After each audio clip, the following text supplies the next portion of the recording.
So I can't remember who. I think actually no, Jackson. I think it was you that recapped first. So do you want to recap last session?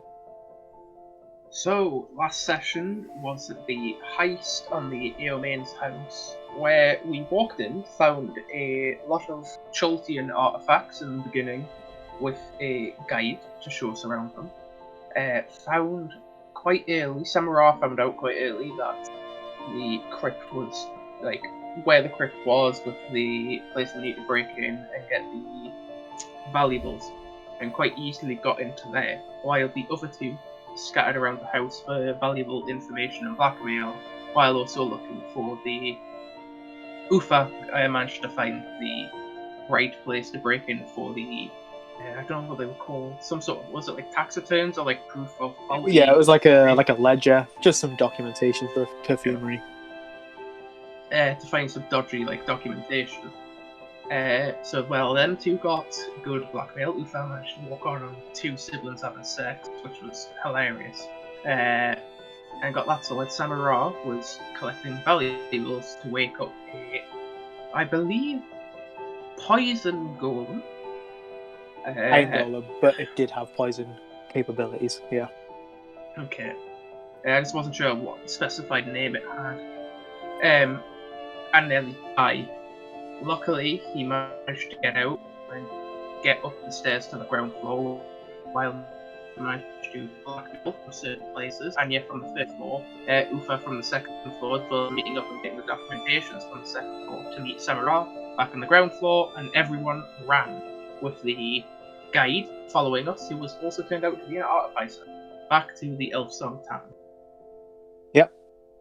Very good. Thank you very much. Give yourself inspiration. Good recap. So yeah, we'll pick up pretty much exactly where we left off temporarily, just so Eartha, Ellis, could you quickly, or not quickly, just so you guys are sitting in the private dining booth attached to Eartha's suite in his bedroom at the Elf Song, and obviously kind of where we left off. You decided the next place you were going to was north of Baldur's Gate. You are going to the Citadel of Strategic Militancy at Eartha's request. So, Eartha, do you kind of want to tell everyone like why you're going there? Abbott, the artificer half-elf that you met, Abbott, he is still here. He's just kind of dozing in the corner of the booth, though. You don't get the sense that he's particularly paying attention. He's just kind of present, maybe even ignoring you a bit. So yeah, take the floor. So the reason I'm heading all the way out here from the far west was basically I need to come here to get East. knighted. Oh yeah, my bad. I keep thinking of Westgate. Yeah, coming from the far east purely because I need to get knighted to move up the ranks. At the moment, I'm a squire, but when I get there, they'll probably send me a task to help me become a knight, and then can move on our way. That's pretty much it, really. Yeah, that's all I wanted to cover, just because I realised we pretty much accidentally skipped over that because last week's session was running quite long. So yeah, unless there's anything specific that you'd like to do tonight, we can go ahead and move forward. So we'll just go through everyone. Ellis, do you have anything else you'd like to get done tonight? No, I don't think so. No, actually, Jackson. Oh, Ellis. Nope. I would like to read over one of the books we bought. Yeah, which just any book, or do you have a the specific one in mind? about wyverns that I bought. I want to start Wyverns. learning their weaknesses and their strengths and their habits. Just basically the full book. Yeah, very good. Yeah, you start the book on wyverns. I think, if I remember right, it wasn't like a titled book. It was more just like a research volume. Mm-hmm. It wasn't like a published book. But yeah, please start flicking through that. Jackson, you didn't have anything. Jess, does Anya want to do anything tonight, or is she good for the night? She's good for the night. Yeah, cool. Actually, so, if yeah, I can Jackson. interrupt, there Go is for it. something Samara would like to do. He wants to go back to his own room, so he'll say good night Yeah, to we'll everyone. say everyone say peels goodbye. off. Yeah. Go back to his own room, and he's gonna start writing a letter. Writing a letter. yes, to his girlfriend back in Chult. Tell him about the last couple of days, and then we'll seal it and put it in his bag. Very cool. Okay, yeah. So you pen that. You can send me later on exactly. You don't have to write the letter if you don't want, but you can just tell me the gist of what you're saying. You shove that in your bag. Very good. So yeah, when at the point where people are leaving, Abbott will say to you, if like, do you mind if I just sleep at the table? Not a problem with me. Thank you. And he kind of just falls flat on it, kind of curved over. You get the sense he's not like.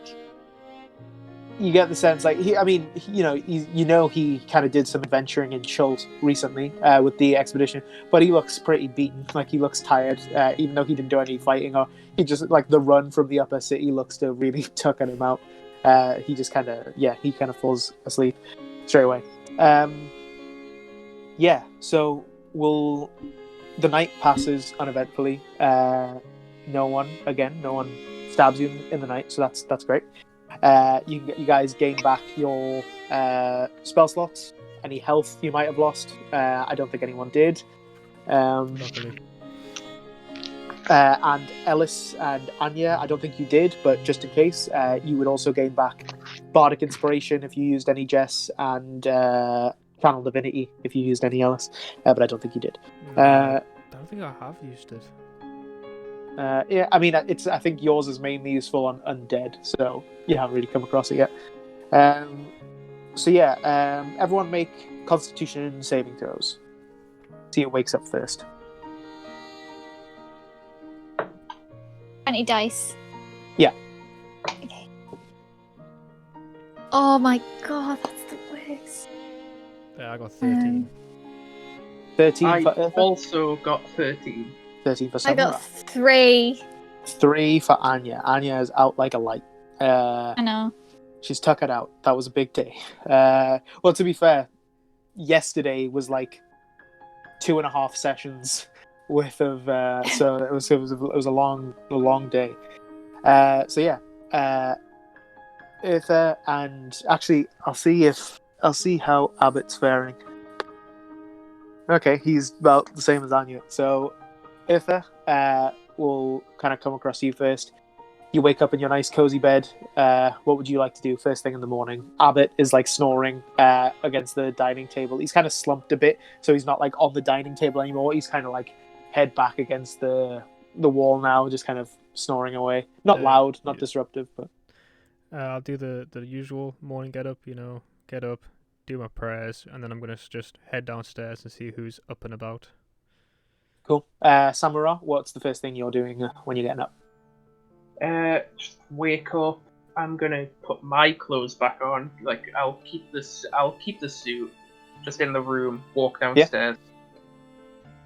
Yeah, cool. So you guys are kind of coming out at the same time. Maybe Eartha, you walk down the stairs and you hear a door behind you, and as like a few seconds later, Samura is also coming down the steps. And you walk into the tap room. I'll turn to him and go, "Where are you going to keep the suit?" I don't know. I might give it to the barkeep. Let him sell it for the discontinued cheaper rooms. Fair enough. Didn't think of that. No, I was going to say if you wanted to keep it, we could just put it in the bag or hold them. But that's not a bad idea. Well, we don't know if we get to keep them yet. She might want them back. She did give us the bag of holding after all. That's true. At this point, you don't see Schooner, the half ogre. She isn't in at the moment, but you see Clank by the front door, standing guard. You see Alan is kind of the half elf, the owner of the tavern. He isn't behind the bar right now. Obviously, it's like early morning. He's not doing any drinks. He's kind of just sitting at a table, glasses on. He looks to be doing some paperwork, some kind of menial stuff, and he kind of half acknowledges you as you come down. And he kind of like moves his pen about a bit, motioning for you to like sit with him at the table if you like. It doesn't look like a demand, but like you're welcome to if you like. I would like to. I'll turn to him and like just say, I've got something to do, but I should be back again in half an hour, like yesterday. Ufa, if you'd like to do me. Pom, was I go with you, did you say? If you want to. You don't have to. Sure, I'll go for a nice morning stroll. Alan says, like, be safe, as he's just kind of filling out these forms. Clank acknowledges you as you walk out. In the early morning air, again, you guys are a little ways past midwinter. There's a chill in the air, especially in these mornings. It's probably about 8 or 9. Clear skies, kind of one of those days where you go outside thinking it's going to be nice, and as soon as you get out there, this chill hits you, and you're like, oh god. So there's definitely a chill in the air as you're walking around, but it's nice, picturesque. Some frost kind of on the shrubbery on the sides of the roads and on the cobbles. Where are you guys going? I want to go to the Druid's Grove, or whatever he calls it. You want to go to Insight Park, Tormesh? Yeah. Cool. Yeah. Yes, please. So that's pretty close to the Elf Song, about 5-10 minute walk southward toward the river. You eventually pretty quickly come across this nice green space. Again, the jutting rock formation. I'll give you guys some background information on this area, just since you've been here a few times. It used to, you would have heard rumors like this or some talk while you've been in the city. It used to be kind of a dumping ground, like a tip, where people would just bring their rubbish. They'd go to the top of the rock. It's still called Dumper's Rock. And they just chuck their rubbish onto the heap. And then Tormesh, being a druid, he was an adventurer, and he returned home to Baldur's Gate in his retirement, and he kind of came across this place on the hillside, this dumping area, and he used his druidic magic to turn it into like a nice grove for the city, especially for the poorer residents, and he put his cottage there and planted the drawing tree, and he kind of protects the area and made it a nice area for the city. What would you like to do at Insight Park? I want to go find Taramesh and have a conversation. Cool, yeah. You kind of half expect him to still be asleep, especially based on what you've probably heard about dwarves. You haven't come across like a lot of dwarves, just kind of some in the market in Shult, in Port Nyanzaru, and especially all those dwarves would have been like drinking till 1 in the morning. Taramesh doesn't seem like that. He's already up, tending his garden, same as you saw him last time. Not the same patch, but he's tending to the flora. I'm gonna walk up to him and just start talking. Hello, Taramesh. He doesn't look. He kind of just like one eye maybe twitches to glance at you, and then he kind of like acknowledges you and goes like, "Oh, hi. What can I do you for?" I was wondering if you had any special flowers, if you didn't mind. I want a couple for a letter. Flowers, eh? Well, what by special do you mean nice or special? Yeah, yes. Like nice, To the nice. first? Ah, right. I suppose he kind of like. You get this sense this man is acting different than the first time you met him. Kind of like, actually, both of you can make intelligence checks.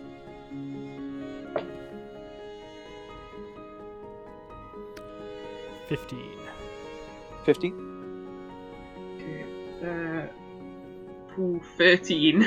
13.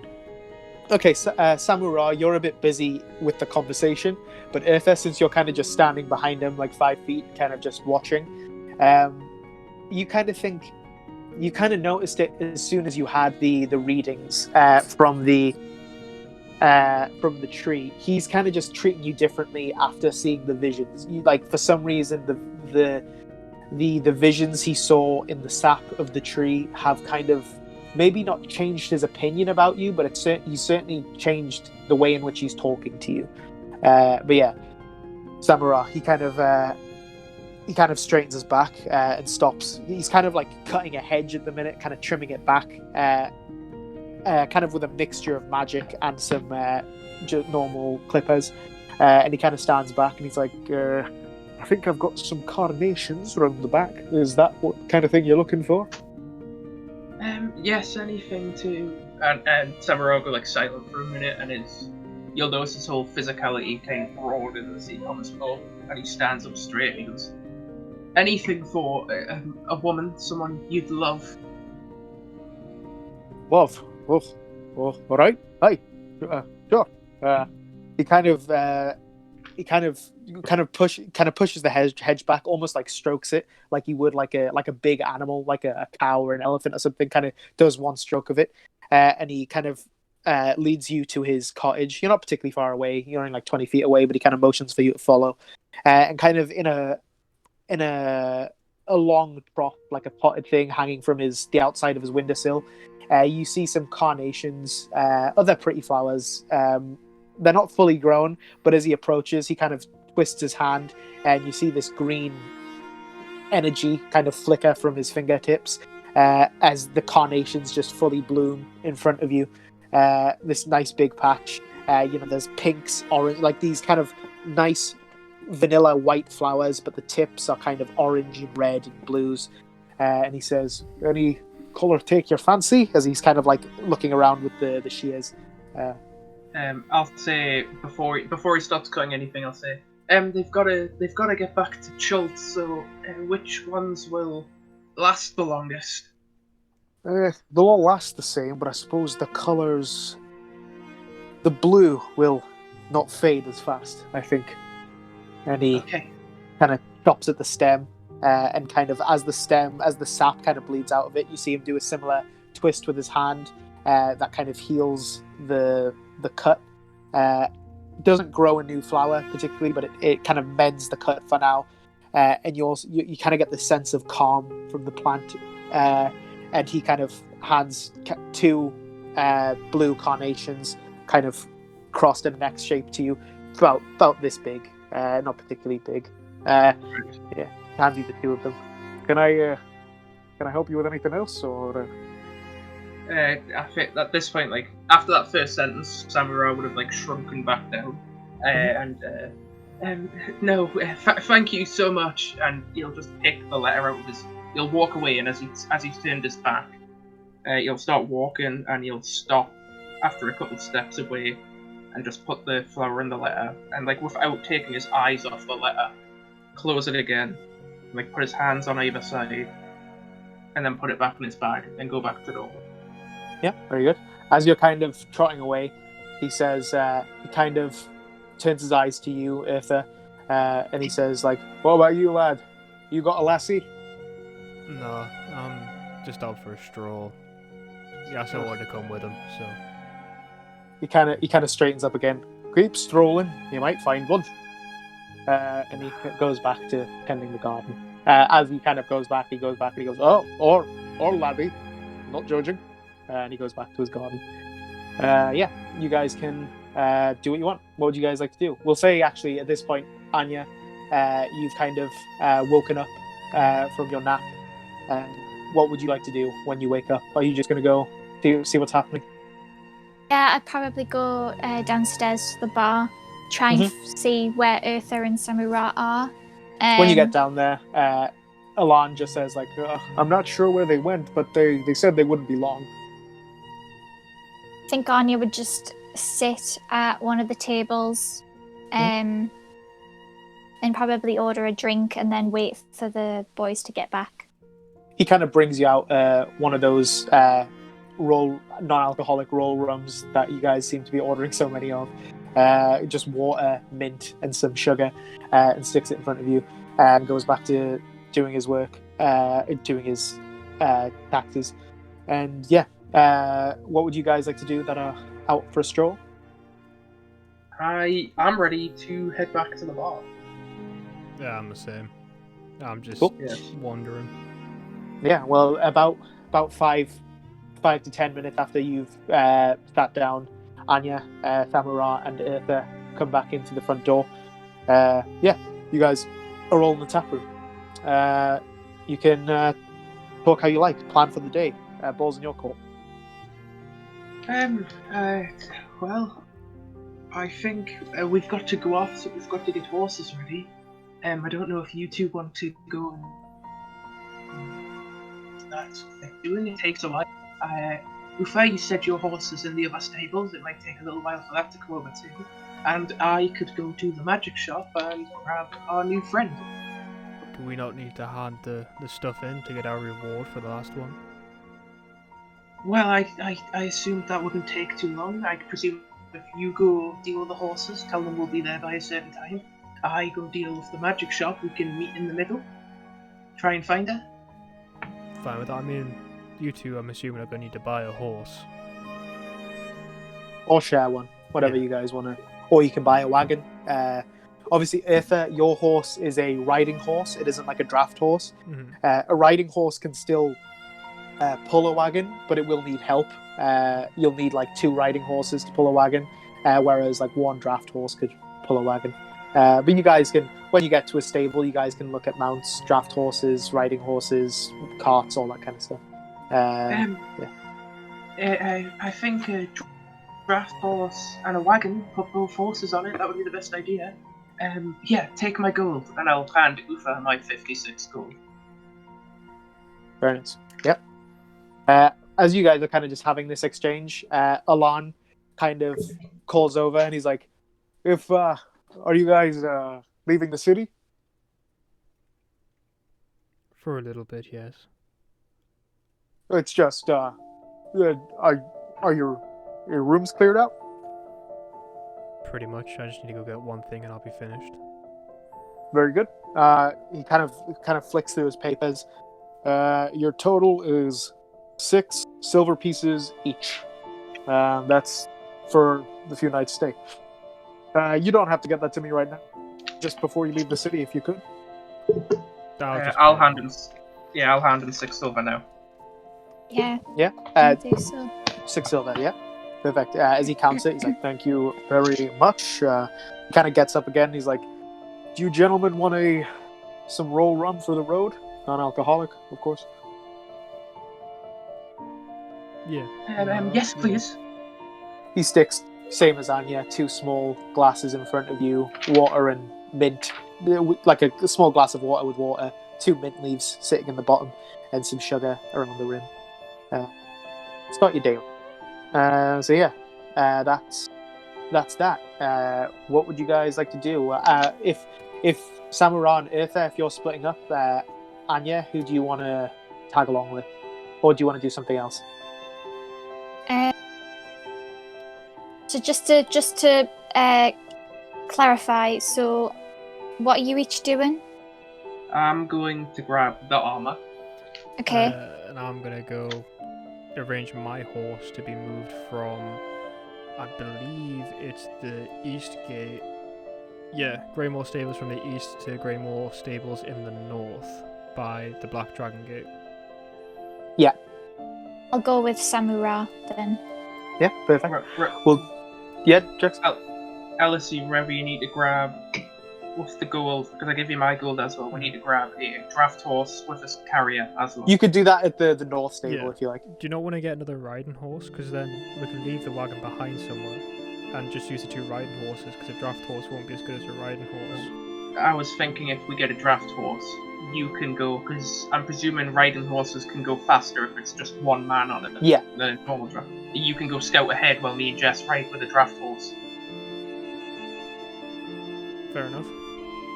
Yeah. Not this time, but they're just in the future. Yeah, I'm going to check how expensive they are. And though. also, it gives you more mobility. The prices aren't gospel, Whichever it just one's depends cheaper. where in the world you are. No, I'm just going to have a quick check. They'll be roughly the same, but they won't be exact. Right. Yeah. I'll head off to the major on our land. Okay, Well, we'll do you guys first while Ellis is flicking through the book. So you guys walk to Sorceress Sundries. Again, every time you see this building, it's like a nice refresher in Baldur's Gate. Baldur's Gate's a horrible place. It's kind of a seedy place, but there's places of light in it. And Sorceress Sundries, this nice round, quite big round shop with this intricate stained glass roof. When you're inside, the colour just raining down on you. And yeah, as you walk through the door, you see kind of Rivelin.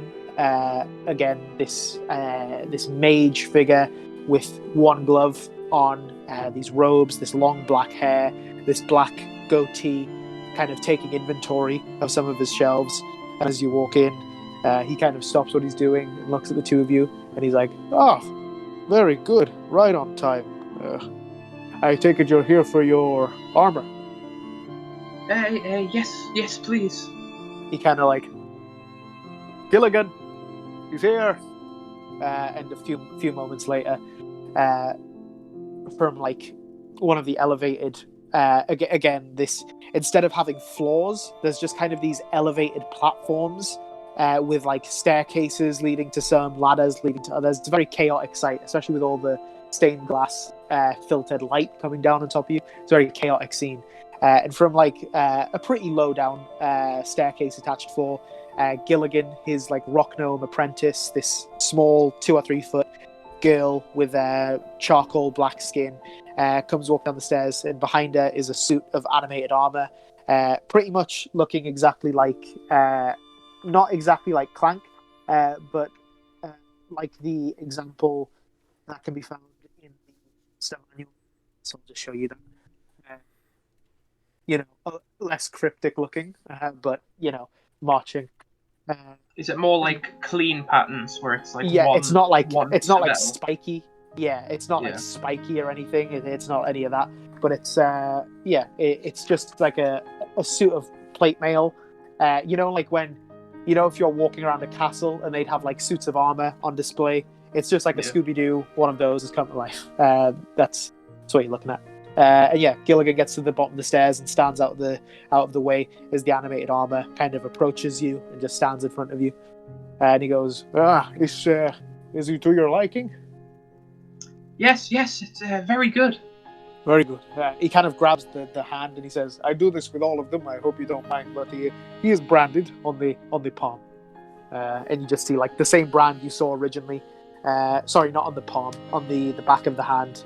Just the brand of Sorcerer's Sundries, Rivelin Black Hand, printed on. It's good advertising. That's how you got here.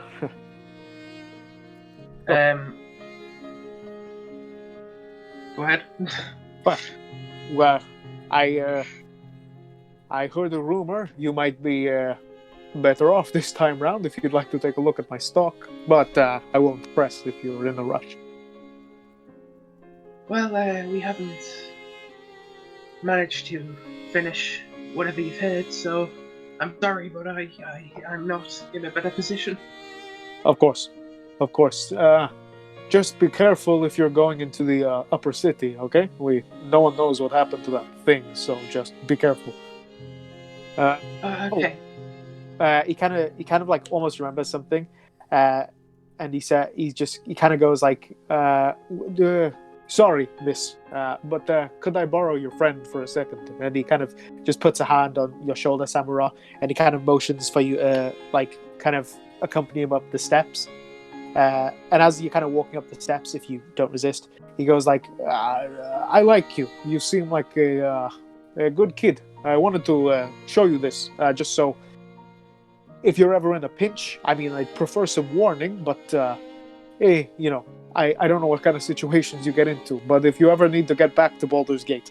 And as you get to the top of the steps, you see a teleportation circle on the ground of this kind of jagged floor.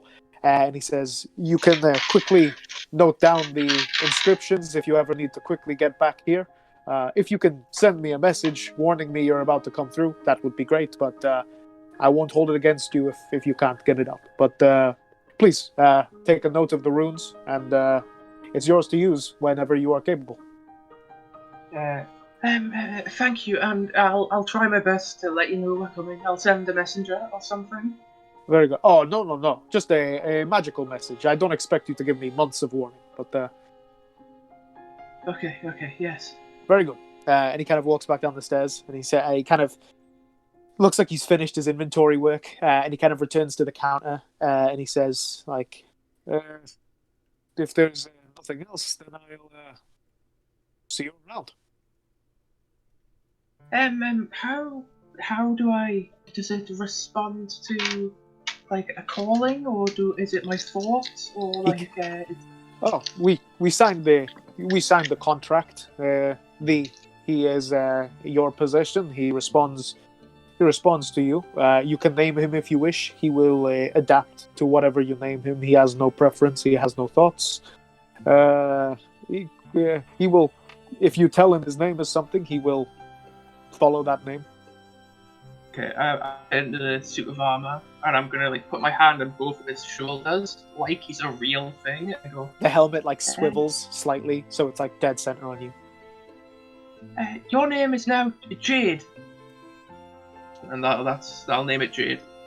There's like a squeak of metal as it moves, like as it looks up for a moment, and then it like as it nods in agreement. Yeah, Jade. That's it is bonded with that name. It will respond to that name. Okay, and then I'll turn to Rivelin. Go, thank you very much, and turn to Anya and go, anything you want to do, Anya? Sure. And then, if there's nothing you want to do, I guess we'll go meet up with Ellis. Yeah. So we'll cut over to you, Eartha. Eartha, you make your way. You walk with Anya and Samara for a bit, and then you curl off to go through the Basilisk Gate, which is, this is the way you came through the city. Anya came through the Black Dragon Gate from the north. Samara arrived on a ship. You came through the Basilisk Gate to the east, through like the stretch, almost like more than a mile long of just shanty towns built on the outside of the city. You're kind of like, as you walk out the gate, there's this huge hill, Dusthawk Hill, kind of fenced off, that kind of just looms over you. It's a nice, since it's been fenced off, it's kind of a nice pastoral scene.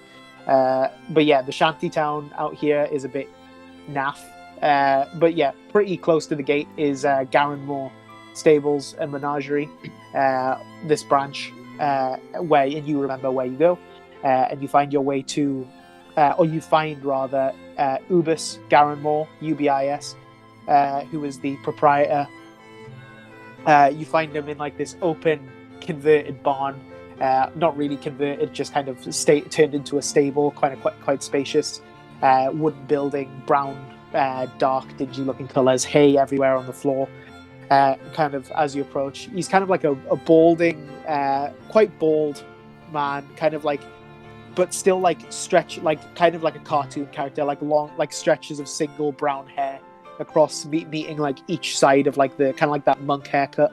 He's kind of got a big pot belly. He's wearing like overalls and like a red shirt. Like he looks like a cartoon farmer.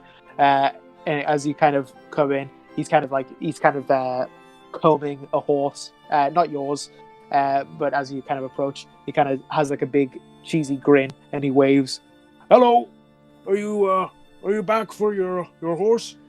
Actually, I've come to ask, can you transfer him up to the stables by the Black Dragon Gate, please, as I'm heading out north, but I need to go back to the city.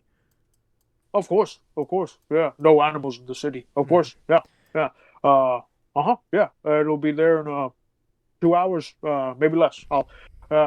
He does like, I can't do it. He does one of those whistles where you put your fingers, and a little, like a stable hand comes out, and he's like, "Oh, take this up to the Black Dragon." And this guy kind of trods off with your horse, this nice white, almost all white riding horse, kind of white mane, kind of graying white fur, but like kind of like brown specks along like the lower half, like on the legs and stuff. Actually, I also have a question.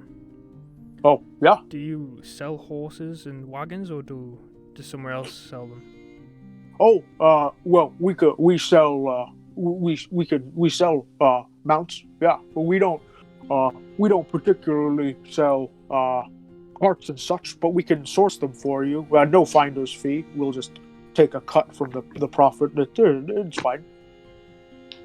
You can do so up at the Black Dragon installation if that's easier for you. Yeah, I think that would be easier. Thank you for the time. Very good. Yeah, very good. Kind of as you're like turning around, you see the other half of the, or you kind of hear like from like an adjoining, like you see like an open doorway that kind of adjoins to another barn-like building, and just from inside you hear like a roar, like a full-on like, and he goes like, "Oh, I should go take care of that. What is that? Oh, dude, right not. Oh," and he kind of like claps you on the shoulder. He goes, "I show almost everybody that puts their horses in here. Come on." And he kind of leads you into the next bit. "This is Garenmore Stables and Menagerie. Up top in Black Dragon, that's just stables. Down here we got my pet project." And as you kind of walk into this next bit, you see what can only be described as a menagerie, like in the title. You see kind of this owl bear in one of the fenced off sections, kind of like lumbering onto the side of the thing, like, and he's like, "Oh, she only sounds aggressive. She's just hungry." And he kind of like gets a fish out of a bucket and chucks it, and this owl bear kind of, and this owl bear has like the body of a bear, the face of an owl, with this owl face and beak, and just like chows down on this fish as it removes itself from the wall, and kind of goes back into the corner. Yeah, kind of some interesting things in here. You see some hippogriffs. Hippogriffs are kind of like reverse griffins. So whereas a griffin, I mean, you know what a griffin is, like a lion and an eagle, but very like much more, like it's just kind of like, imagine a backwards, like the front half of a hippogriff is much more like eagly than. In fact, it would be easier. It occurs to me if I just find a picture for you. But yeah, they look to be wing clipped, so they, so they can't like escape via flight.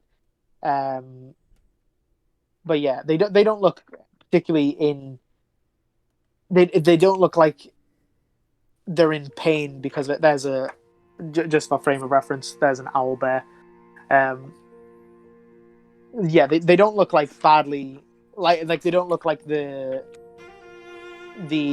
wing clipping was like a malicious thing that hurt them.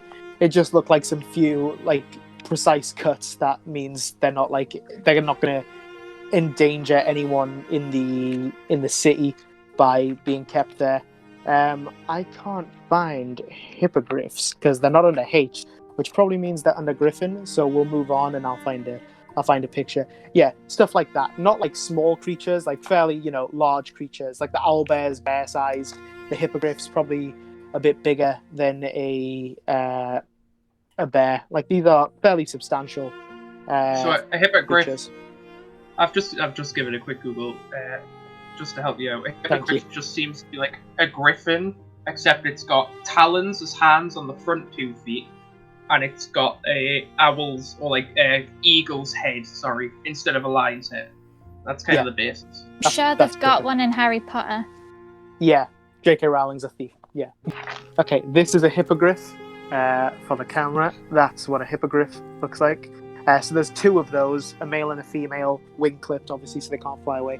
And another thing that he's got is this one is, it looks quite big, but it's actually quite small, about up to like waist height on you, is an aged cockatrice.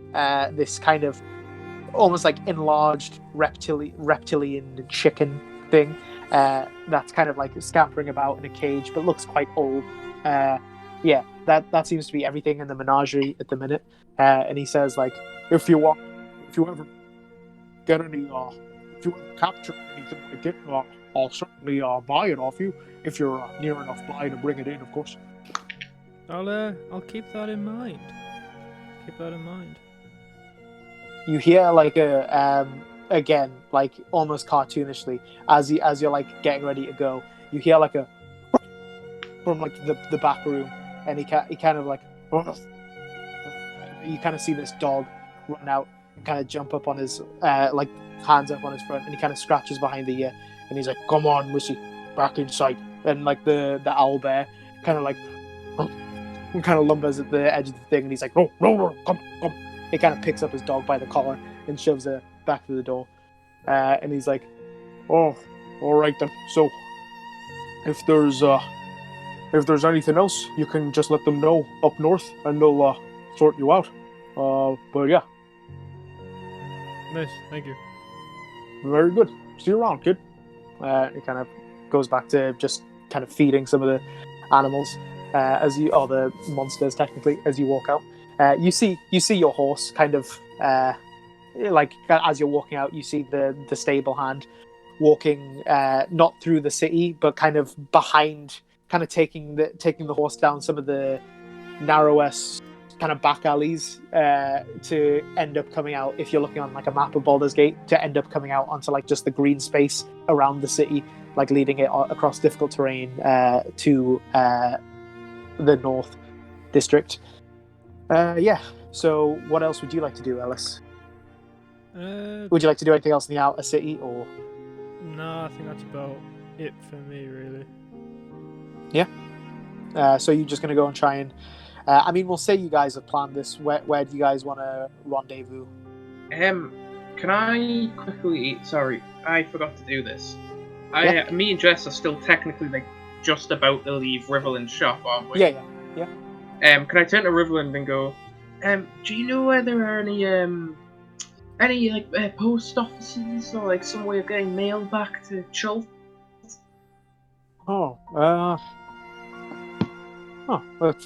That's a good question. Probably most people just send mailing through the... Most people, I take you guys come across as adventuring types. Most people just send mail to taverns, or places, inns where people are staying. I couldn't name a courier, but do you have an address? Yeah, and I'll write down I'll ask him, can I have a piece of paper? I'll write it down. Yeah, he kind of hands you some parchment and a quill. And I'll write down, let me grab the right name before I say the wrong name. I'll write down Selu's address. Selu's address, very good, very smart. I was wondering where you were going with that. That's a good plan. Yeah. He kind of goes, very good. Okay, I'm pretty familiar with Port Nyanzaru and been there once or twice. Tell you what, we're friends. I'll have it sent magically. I'll get that done later today. Thank you so much. I'll make sure to write on the back of the letter Iku, so that when Selu sees it, he'll not open it. Yeah, good, perfect. Yeah, great. Where would you guys... Is there anything else you'd like to do in Sorcerer's Sundries? Yeah, very good. So where would you guys like to rendezvous? Do you want to meet up at so the next place I take it you're going to want to go is the Unrolling Scroll. So do you want to meet at like Baldur's Gate, like the actual gate? Yeah, that sounds good to me. Cool. So you all rendezvous at Baldur's Gate, kind of the main thoroughfare to the upper city from the lower city. Anya and Samara, you get there a bit like 10 minutes before Eartha. What's up? Yeah. Do you have any exchanges you want to make? Are you guys ready to head through? I'm just gonna be like, you know, if we want to capture some monsters, there's a guy willing to pay for any monsters we capture and deliver. A carrion crawler corpse looks good right about now. I mean, if we captured it alive, that would have been pretty good. Yeah. Well, I got Jade, and then I'll like Samara, like his eyes will light up, and he'll like quickly grab Uther and start pushing him towards the animated armor. Oh yeah, and I didn't tell you, I named it Jade. The animated armor kind of like awkwardly puts its hand up. I'll put my hand back up. And why Jade? I just like the name. Fair enough. You're gonna scribe it into him like Clank, or you're just gonna leave it? No, I don't. I don't want to hurt. I don't want to hurt her. Gonna be fully honest, don't think it's gonna feel anything.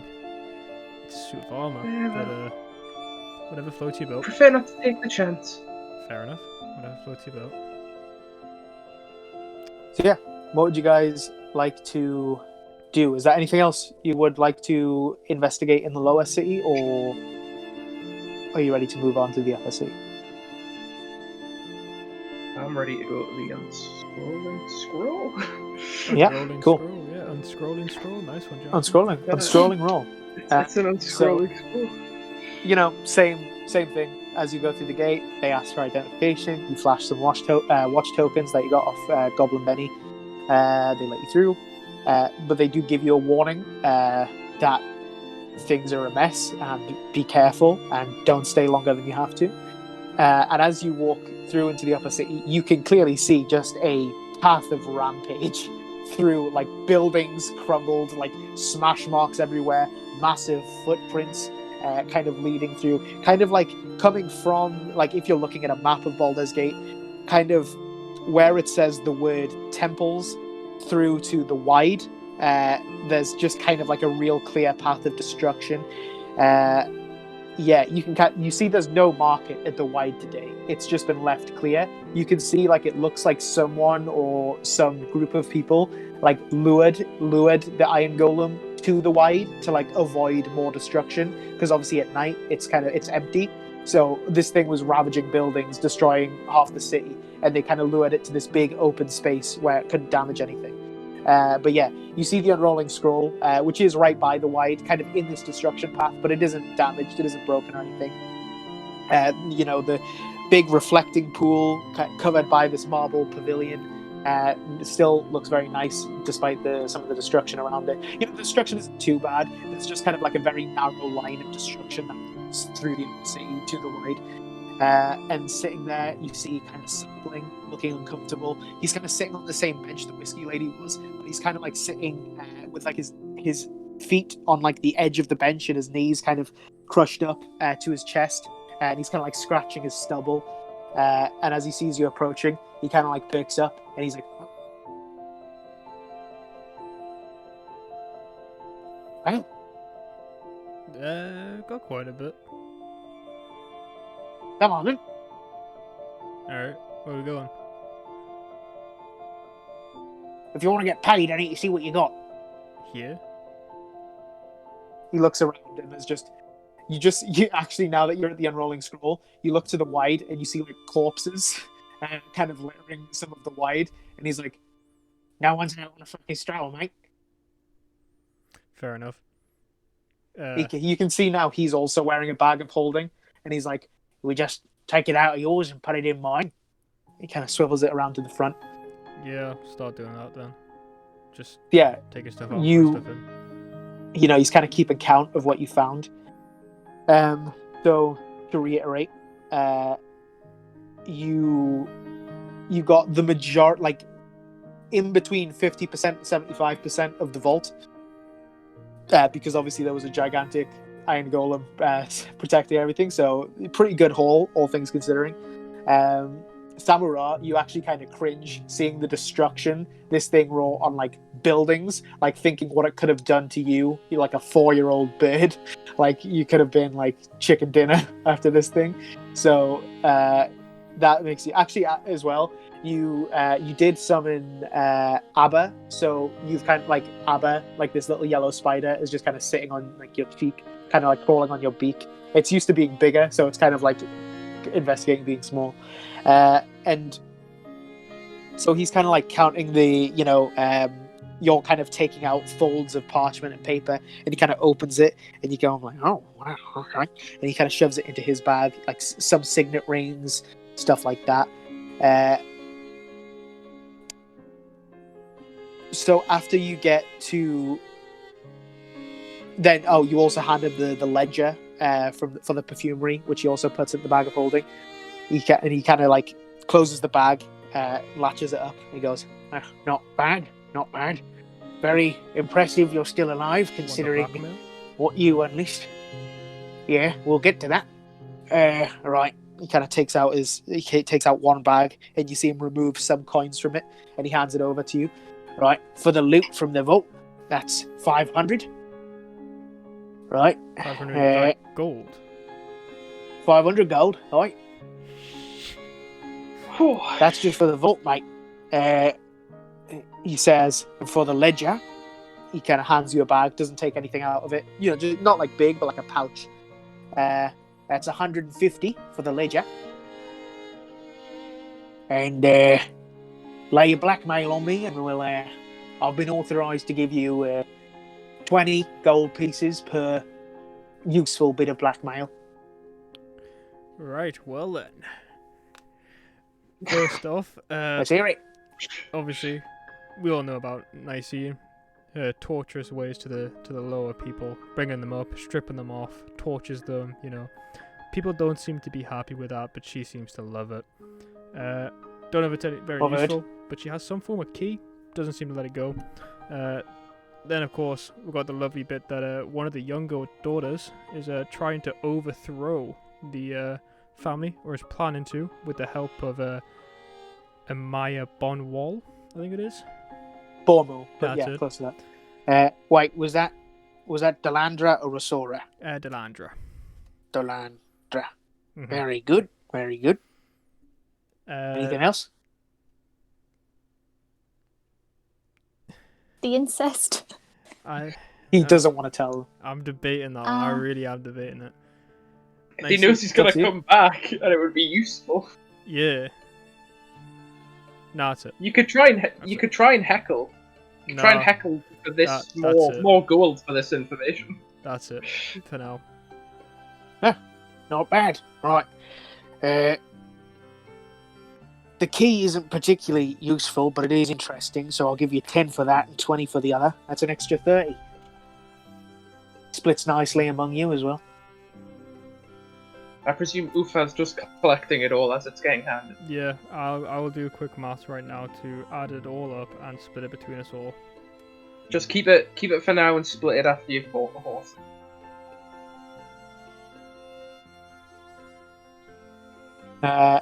You kind of see, he kind of catches himself, and he's like, "God, bloody hell! Almost forgot. Goblin Benny had something he wanted me to tell you."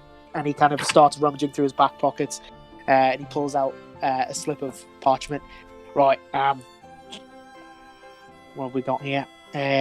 Goblin Benny wanted me to communicate that he talked to some of his pals or acquaintances.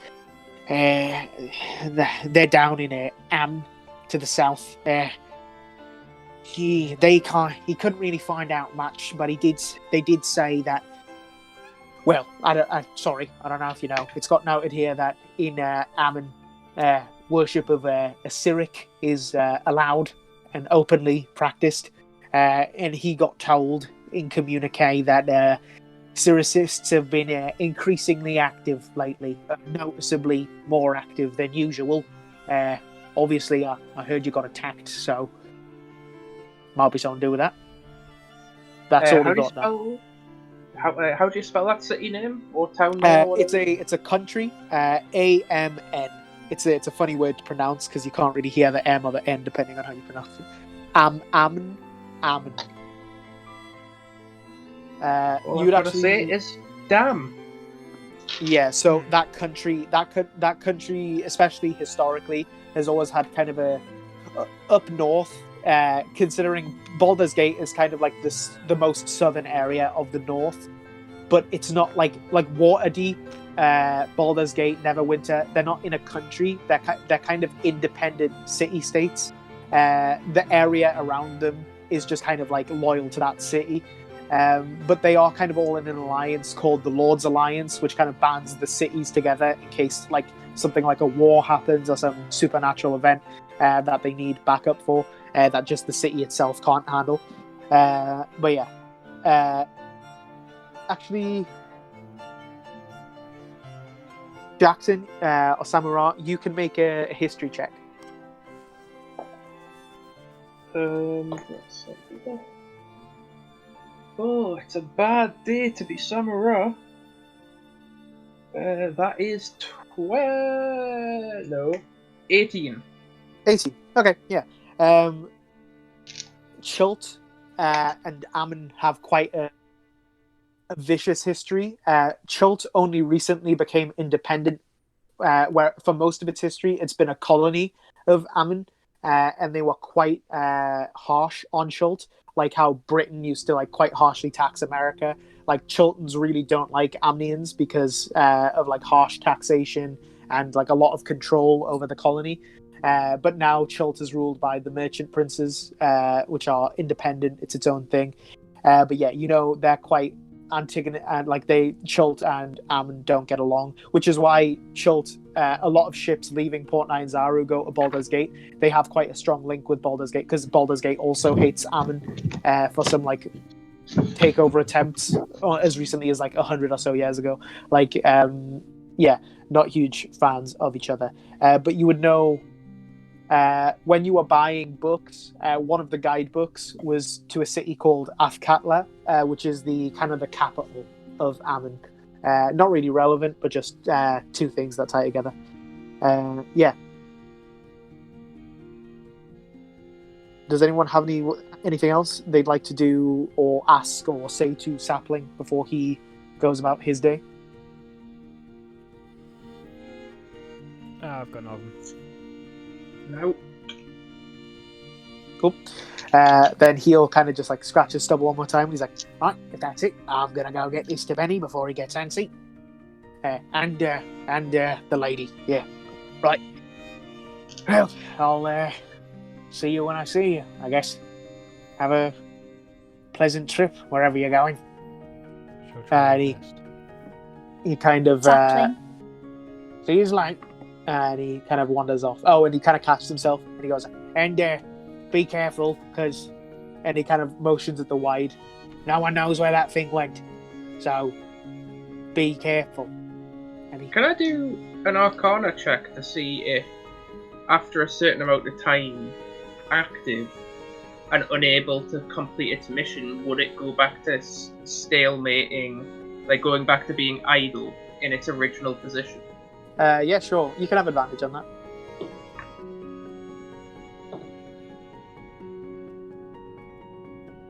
What, Arcana, right? Yeah. That is a 18 again. 18. You can't think of any reason why it would just disappear. There's nothing about it being a golem or being charged with something that should make it just disappear. You don't know if he's speaking literally, like it just disappeared, or if it just people lost sight of it, or you don't know. But there's nothing in your arcane knowledge that suggests golems would just teleport back to their original, like their point of charge. You've never read anything like that. Right. Guess off to the stables then. Yeah, very good. Yeah, like I said, so you're kind of walking away from the wide. There are corpses in the wide. You notice a lot of them are actually wearing similar clothes to Abbott. A lot of them appear to be clerics and artificers of Gond, like the inventive god. Yeah, it looks like they were kind of like, you've met both the Flaming Fist and the Watch. They're two different sides of incompetent for the most part, and they don't really care about other people's safety.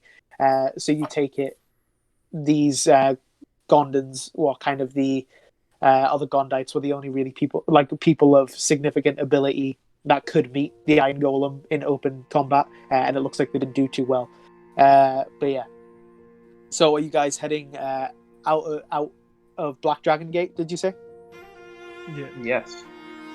Yeah. So, yeah, again, not far, like 2 or 3 minutes. Kind of taking in Baldur's Gate one last time. Again, this is the nicer upper city, marble, plants, much more lively. But you get to Black Dragon Gate. And Black Dragon Gate is different than the other city gates in that it is 2 gates, kind of anticipating possible sieges from the north. There's kind of this, you can see it on the map, kind of this interior courtyard in between the smaller gate and the larger gate. And yeah, you kind of walk through there, same kind of deal. They just ask to see your watch tokens, you flash them and you're good. You do notice as you're leaving the larger gate and into Black Gate, this portion of Outer City, this is the only bit of Outer City, whereas there's like 5 or 6, maybe more neighborhoods to the east. This north only has the Black Gate neighborhood. There is above the gate. There is like a carved black dragon head that like watches over the gate. Black dragons kind of have two horns, almost devil-like, that kind of come down, protruding. That just kind of watches over the gate. You kind of walk through the main thoroughfare through Blackgate. Garrenmore Stables in Blackgate is one of the last things before you hit the main road. You see the same stable hand kind of just tending to your horse, kind of making sure the hooves are okay and everything like that. And you see he kind of he sees you approach and he's like, your horse is ready, sir. He kind of taps the side of it, hands you the lead. Yeah, thank you very much. I was curious, do you sell other horses and possibly a wagon, or? We've got some mares and stallions that are ready to go. But not many. But I can also go and source you a cart. It'll take an hour or two. But yeah, we can definitely do that. I'll show you what we've got. He kind of shows you some. These horses are moored outside. Like, there is shelter above, but it's not like a building. It's more of an outdoor stabling area. You see 3 horses that are available for purchase. You see this piebald draft horse, which is like, piebalds are kind of like those horses with like splotches. So this one is like a white horse, but it's got like big brown splotches all over it. Again, this is a draft horse. That one is available for 60 gold pieces. You see this thoroughbred riding horse, just all black, like black mane, black pelt. That is available for purchase for 90 gold pieces. And a gated riding horse for 85 gold pieces. This one's like a light brown and cream, more even separation than the draft horse, but this one's also a riding horse. And the stable hand will tell you that a wagon can be sourced for 45 gold pieces. All of those horses come with their own stables and bridling as well. I'm going to turn to Anya and go, pick. It's your choice. Me and him have something, it's time for you to pick something. You can even... Yeah, while they're saying that, I'm just not paying attention. My spider is on top of Jade's head, and I'm just playing around. Oh my god! Jade. You should get your familiar to be something bigger and act like the thing's face, like sit in the helmet like a fox or something. Anyway, Anya. So there's 3 horses for you to pick from. There is the white draft horse with brown splotches, this piebald draft horse for 60 gold pieces. A thoroughbred riding horse, all black, for 90 gold pieces. And a gated riding horse, which is light brown and cream, for 85 gold pieces. For the black riding horse, please. Very good. Yeah, that's 90 gold pieces. They haven't named it, so it's also yours to name. You don't have to name it straight away. You can wait for something to come to you. It's yours to name. It doesn't have a given name already. Got the perfect name. That's nice. Is it male or female? This one is actually I'll let you decide. It's not Okay. important. I'm gonna name it. It's totally original, by the way. Black Beauty. Black Beauty. Fair enough. Yeah. What would you like it to be, male or female? That's up to you. Male. Male. Yeah. So you buy yourself this all black riding horse, name of Black Beauty. You can find. It's not particularly relevant, actually. So who would like to pay? Would you guys like to pay 15 each for the wagon, or would you guys like to? Is someone paying for the wagon? How do you guys want to do that? Well, Ellis has still got all the gold, so Just Ellis, I say you pay and then split it up afterwards. Pay it with the money we have. So how much is that in total? Horse and thingy? So Anya's horse was 90 gold pieces, and the wagon is 45. Right. This wagon, Very good. has it got like a cloth over it so that you can have privacy, or is it just like open? It's more of a, like the fast travel carts in Skyrim. Yeah, yeah. Where it's like more there's like a that. little No barrier cover. for your back to lean against, but you can still be seen into. Yeah. Right. No, like it's not like Oregon Trail cover. You could probably get one somewhere. You're not exactly sure where, but like you think that's something more easily sourced. But yeah, no cover. So with the money Comes with it. left, we have 495, which luckily divides perfectly by 3, Ooh, which then gives us 165 each. 165. Perfect. So, the water is, so- like, perfect. Yeah, each give yourselves 165 gold pieces. Samura, are you interested in a horse, or are you just going to stick with the wagon? Stick with a wagon. Very cool. So just to go over it again, just for narrative's sake, Eartha, your horse is called Sea Salt, and Anya, it is mostly kind of a grey and white. But still, now that you're out in like the nice sunlight, it is like a gleaming white, especially up top. And Anya, Black Beauty for your horse. Yeah, so you guys are all set. After like just kind of hanging around, kind of getting to know your horses a bit, kind of getting outfitted, making sure like what you're wearing is okay for riding, you're not going to get chafed or anything. A cart gets brung to you. You hook up the 2 riding horses to the. So if one of the horses gets taken off, the cart won't be able to get pulled. So you will need to keep both of them on, just because they're not particularly strong enough. Like you think they could probably drag it along, but it would just be at like a snail's pace. So if push came to shove and you just needed to move the wagon, you could do that, but it's not good for like long distance. So I'm guessing it's more of like I'll kind of let you guys decide. Is it? Do you want to just for like imagery purposes? Do you want to keep it similar to Skyrim, where like there's one guy sitting at the front of the cart, or like as many people as you want at the front who can control the horses, and anyone else can sit in the back? Or do you want people sitting on the horses? I'll let that up to you guys. I was going to ask if you two would either sit at the front of the cart or on the horses, because I want to cast a ritual in the back of the cart. That's cool. Yeah, so you guys can sit up front, like on the front seat. Kind of one of you has the reins of the horses, just kind of keeping the pace. You don't really need to, because they're just kind of trotting along, leaving Baldur's Gate behind as they go north. Samura, what would you like to do? I would like to ritually cast Find Familiar to change it. Now it says I can have an octopus, but it doesn't specify what type. I was wondering if I can have a giant Pacific octopus, which is just basically a big one. Is that allowed? Not because that would probably classify as a giant octopus. Okay, right. I'll have a normal sized octopus, and that's what I'm going to cast.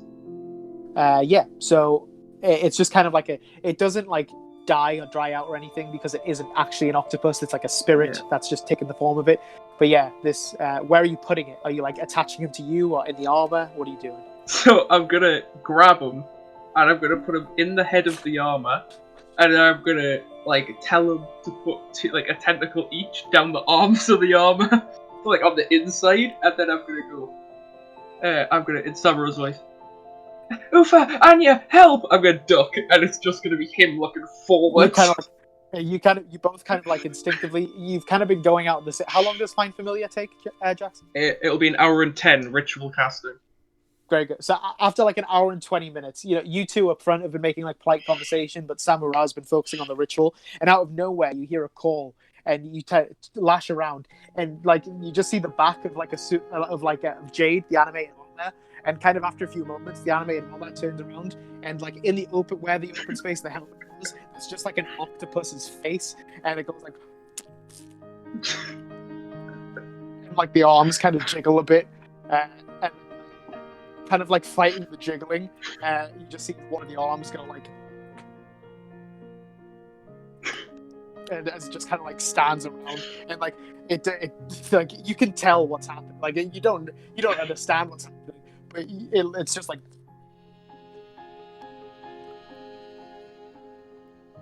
Yeah, you can see this scene happening. Samurai, you're just kind of like looking up at it, like, yes, this is perfect. And then after the jokes are done, if I have time, mainly because the octopus is awful without water, I want to again cast Find Familiar ritually. Yeah, sure. What would you like to do? I'm just gonna put it back to a frog. Frog, yeah. Do you just want him like on your shoulder? Where do you want to keep him? I'll put him on Jade's shoulder. Yeah, cool. He kind of sits on the thing. He just kind of like crouching very politely on Jade's shoulder. Jade kind of like swivels to look at it. Jade's more like sitting on one of the edges of the thing, just like jiggling along as the carriage is going, and it's like this loud metal rustling sound as you're like driving the cart along the road of just Jade kind of gyrating. Yeah. So you guys are leaving Baldur's Gate proper at about probably after everything, probably closer to like 1. So just a bit past midday. So based at Eartha, you kind of got told probably by your dad kind of the best route to take. So you probably won't make it to the Citadel today. You'll probably have to camp for the night, and you'll make it there pretty early tomorrow, like by midday tomorrow.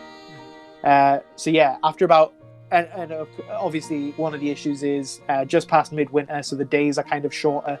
Not particularly short. It's not that early in the year, but like the sun kind of sets at like 4:35. So yeah, you see a thing. Well, first of all, I'll tell you a bit about the region.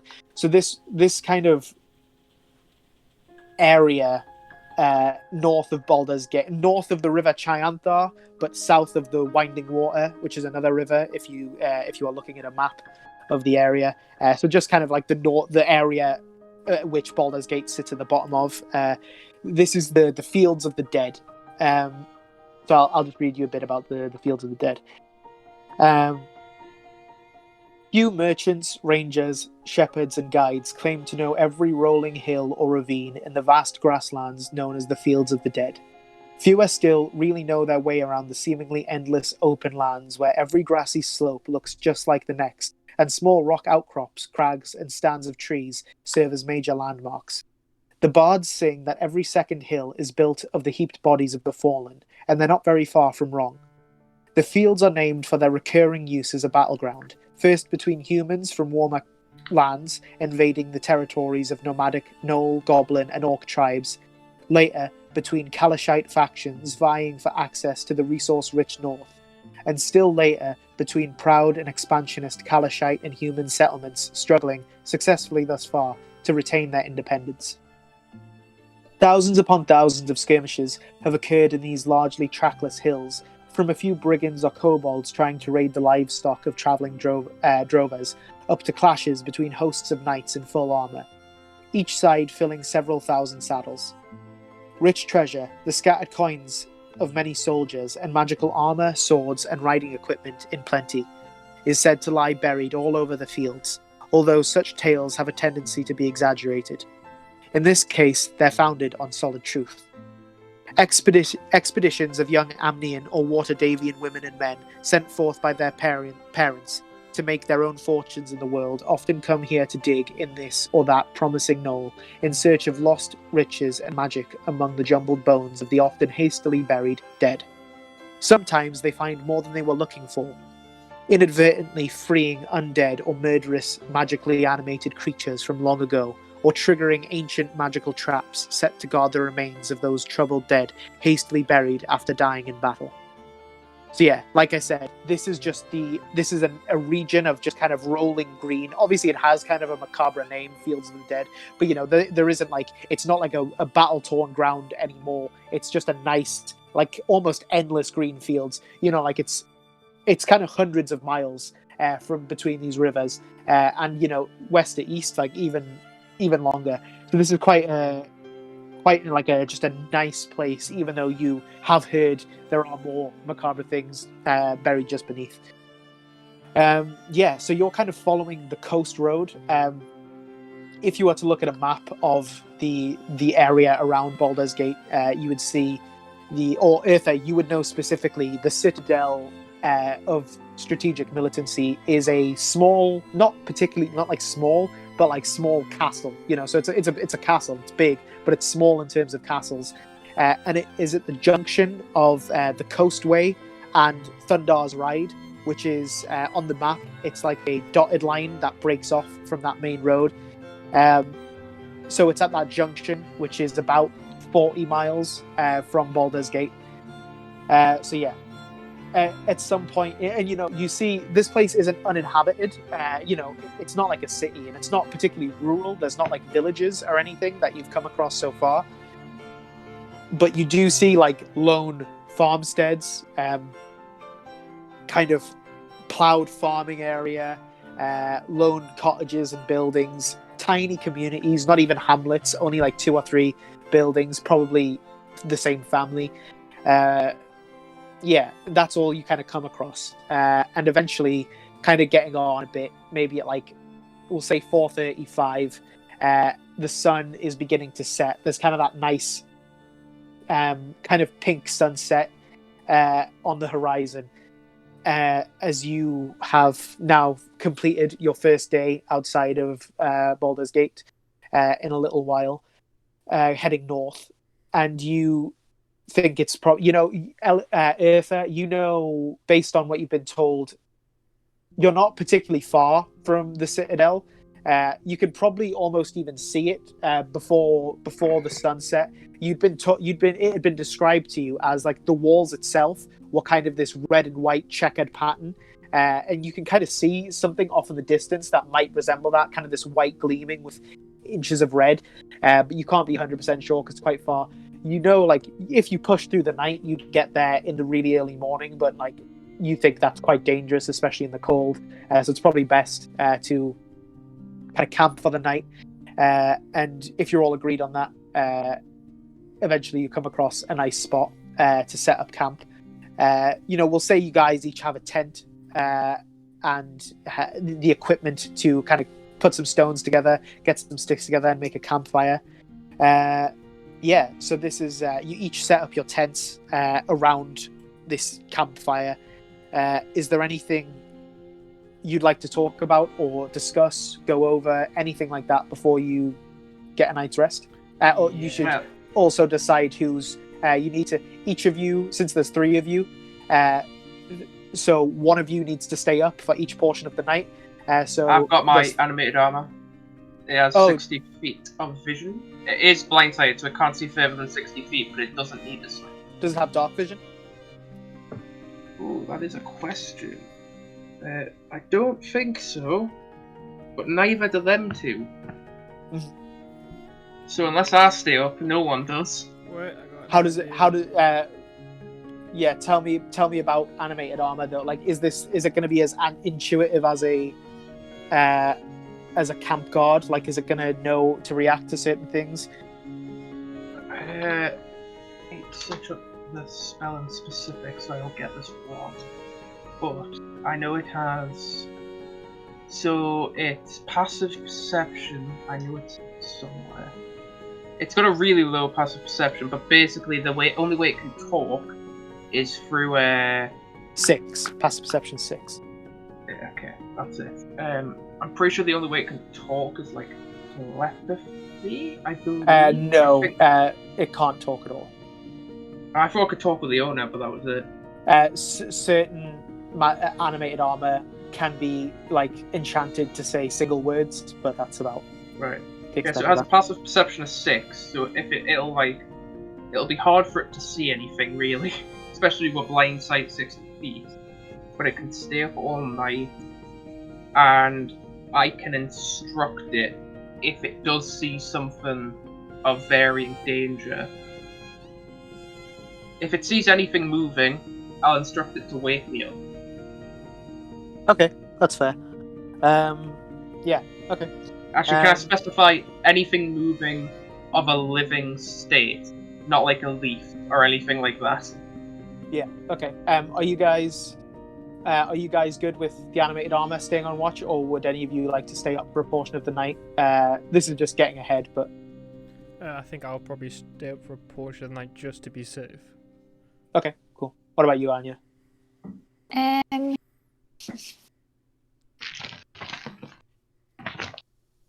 I guess You don't have to if you want. You can just go to bed when you're ready. Are we taking turns, or we just?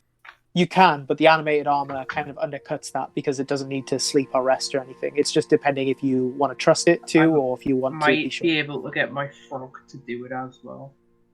Because my frog Yeah, has a your passive frog would- perception of 11 with dark vision of 30 feet. So I can get him I to mean- stay up all night. Yeah. And then I mean, you guys if- can decide this in a. I'm just that's a. You can have those two work in tandem. That's fine. But it, kind of cutting back from that. Don't want to get lost in that. Is I think I saw some movement, so we'll just go around. Ellis, did you have anything you wanted to discuss or go over, like while Yeah. you're? I want From to the look campfire. straight at Samara and go, you need to be respectful tomorrow. Don't go around being a dick. Don't none of this childish behavior, please. You've got to set a good example. This is important to me, alright? Samara doesn't feel like he's being a dick. He just gets really excited. Well, I didn't sometimes. mean a dick. I meant So- don't get overexcited. Be like, Yeah, but that's what you said, Ellis. So Samara's gonna cry. He's in Gonna a hut. cry. Yeah, Samara's gonna probably go like get really deflated and a little upset, but he won't admit it, I'm gonna put And a he'll hand just- on his shoulder and go. and "When I he'll agree. I'm gonna put a you'll hand on your agree." shoulder and go. When I mean being a dick, I mean don't go putting your fingers through people's mouths. All right. Don't go Yeah, blowing shit up. You'd be fine otherwise, but just this And- once. Like a Keep it huffy cool. teenager, he'll go fine, and then just go to bed. Tell you what, buddy, go get the candle key. You can do what you want. He's already going to bed at this point. He's not going to respond to you. Okay. Anya, did you have anything you wanted to do before going to bed?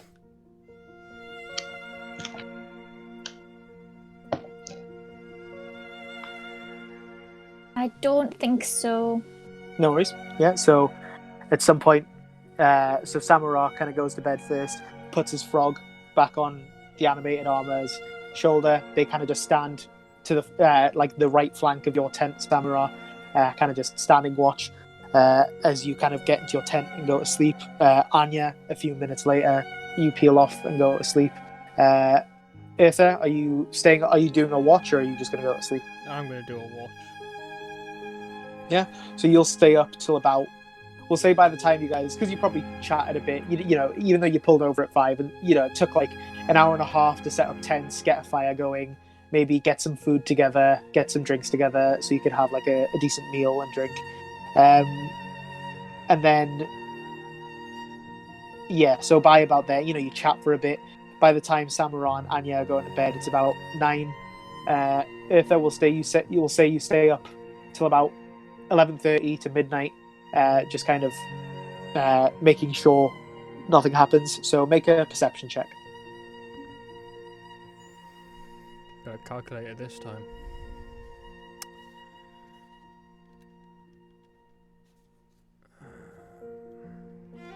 $33. 33. Yes. Okay, you rolled really high.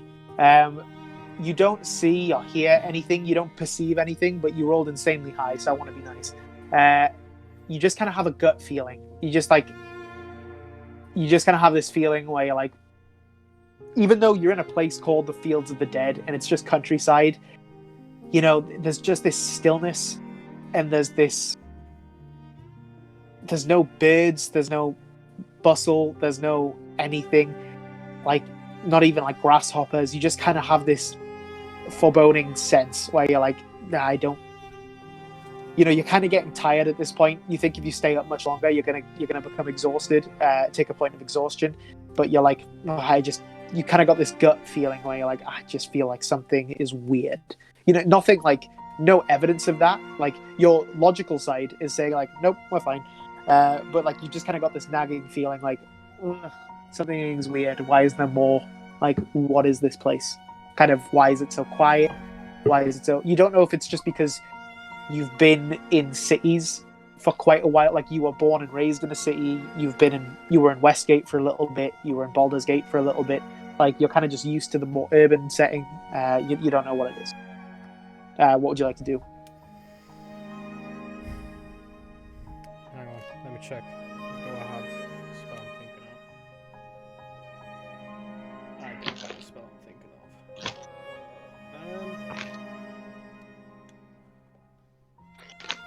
I would like to cast Detect Magic as a precaution right before I go to bed. Detect magic. So tell me about detect magic. Just give me the exact. For the duration, you sense the presence of magic within 30 feet of you.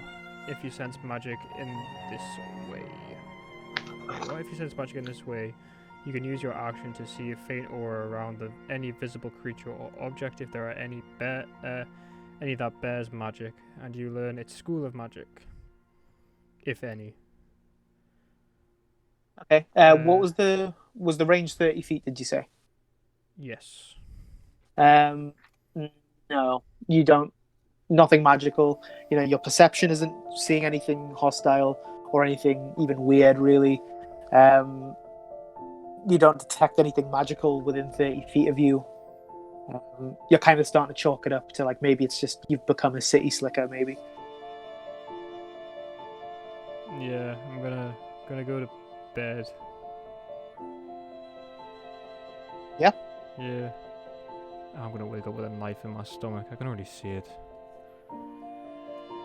Right, it hasn't happened for the first couple of sessions.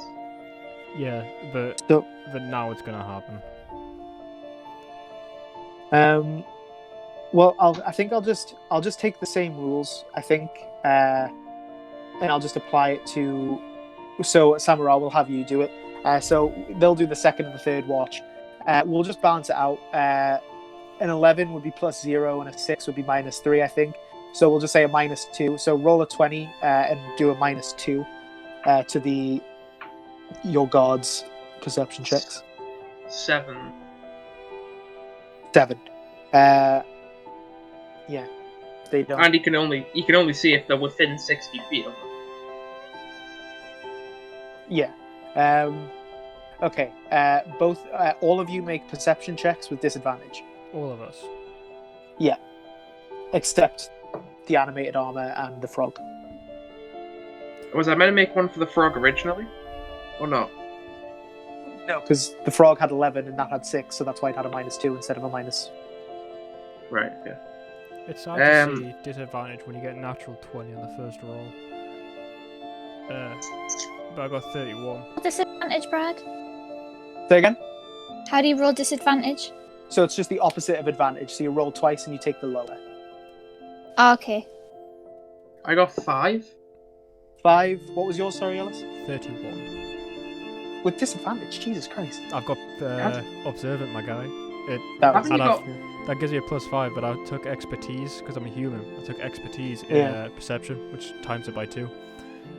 So you said I take the lower roll? Yeah. That's 6. 6, 5, and 31. Yeah. So it you don't even know when. Way past twilight. If your eyes just kind of jolt open, as you think you heard words, but what languages do you speak? Common, Tricentan, Dwarvish, Elvish, Draconic. Yeah, you don't understand words, and when you hear words in a foreign language and you can't define where one word ends and another word ends. You can't even recall the word because you don't understand the structure of it. You just felt like you heard noise in your sleep, and it was structured in a way that language is structured, but you don't recognize the tongue of it. It's gonna be goblin or a hobgoblin or something. I'm gonna grab my sword and shield and get out. Yeah, so you kind of shove your chainmail on, grab your sword and shield, and kind of bounce out a bit. You're looking around. Obviously, no light. You extinguished the campfire when you went to bed, or it just kind of dwindled naturally. And yeah, make a perception check. 30. 30. Yeah.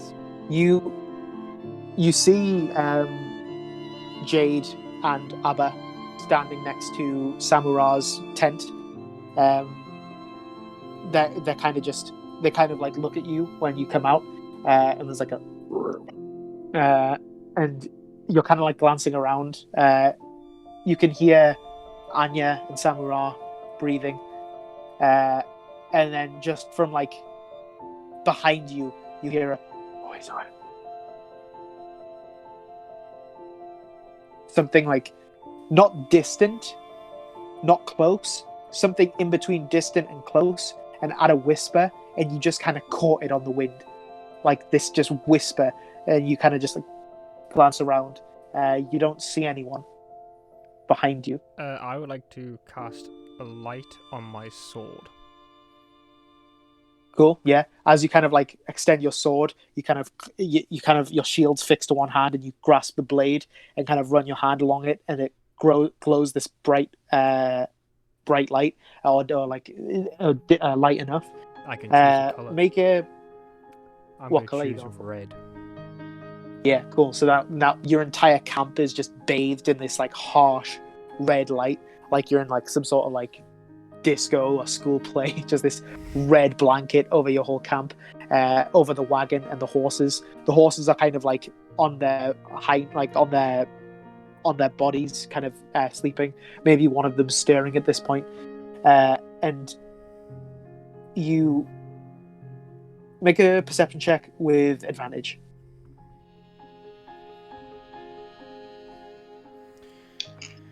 This is going to be a big one.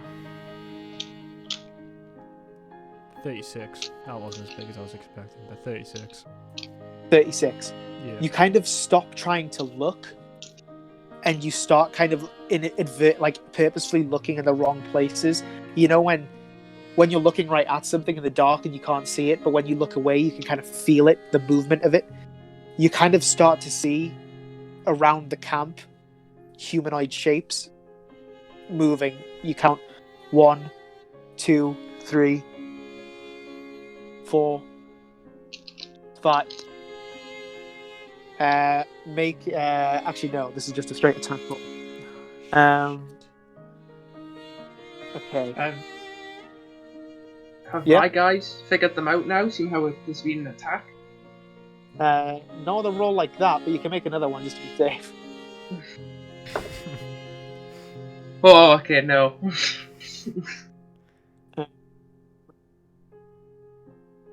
Okay. Ooh. Okay, Alice, does 24 hit? Yeah. Okay. You take 6 damage as a bolt comes, like a crossbow bolt comes flying out of the darkness and kind of sticks you in the shoulder. Can you make a Constitution saving throw?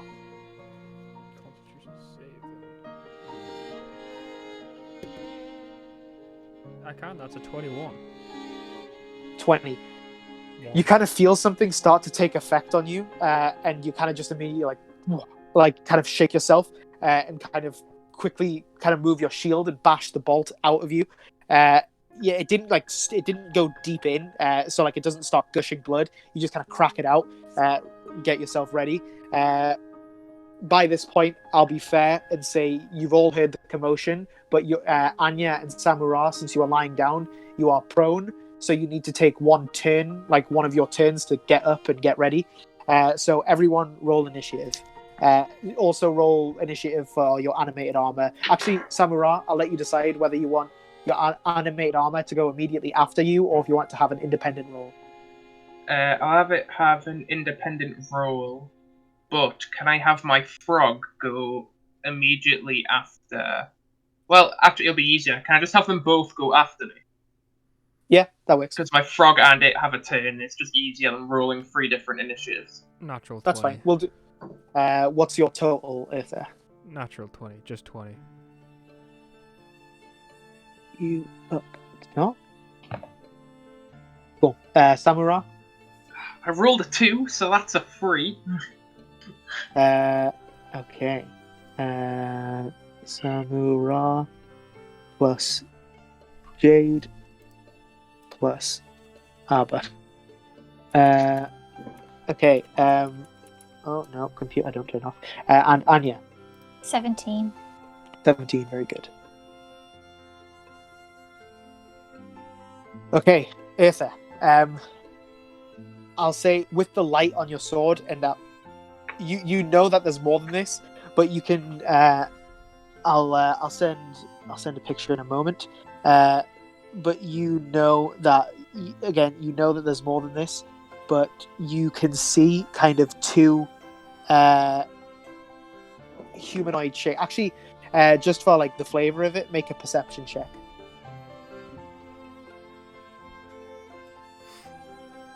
30 something. Nah, this one's going to be below 30. 26. I rolled quite low on 26. that one. The picture is a tiny bit blurry. Let me know if it's not clear enough, and I'll send another one. It's still sending. What was that again? Sorry. 26. 26. 26. Yeah. You recognize both of these. Neither are the ones that fired at you, but they are both drow.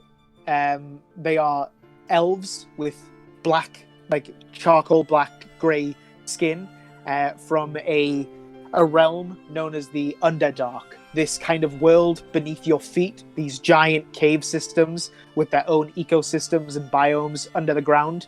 And the drow kind of are the predominant species that live down in the Underdark. And you do know, everyone would know this, drow do enslave other races and raid the surface. Only at night, though, because they are sunlight sensitive, because they're not used to the sun.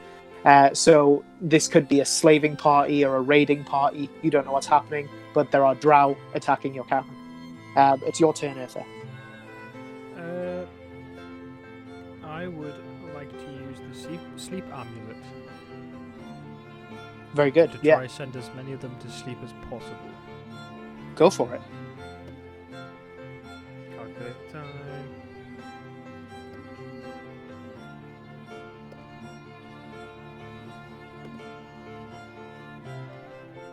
How many times is it? 5d8. That's 4. That's 5. 27. 27. Okay. So,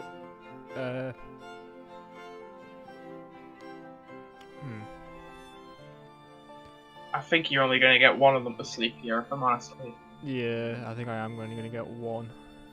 But that's good still. One person completely out of the fight. Well, unless they know how to wake them up, which isn't hard. Was it an amulet of sleep? Yes. I'll just send you the updated map with all of the enemies on it. Sorry, the camera quality is quite bad on the iPad. But you kind of clutch the amulet of sleep and you enact the spell, and you hear two drops behind you, either side of your tent, where two drow hit the ground asleep behind you. Nice. Right. So that's 2 out. And that was my action. Is there anything I can do as a bonus action? You've got some spells you can cast it, because technically you didn't use a spell. Mm-hmm. As it is an item you have attuned to. I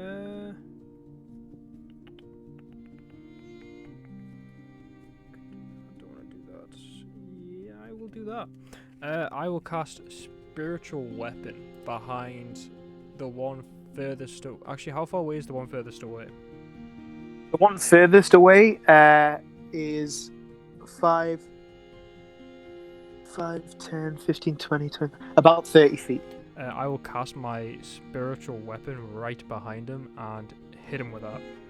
Is that your sword? Yes, that's my Cool. sword. So this spectral red longsword appears behind one of these drow.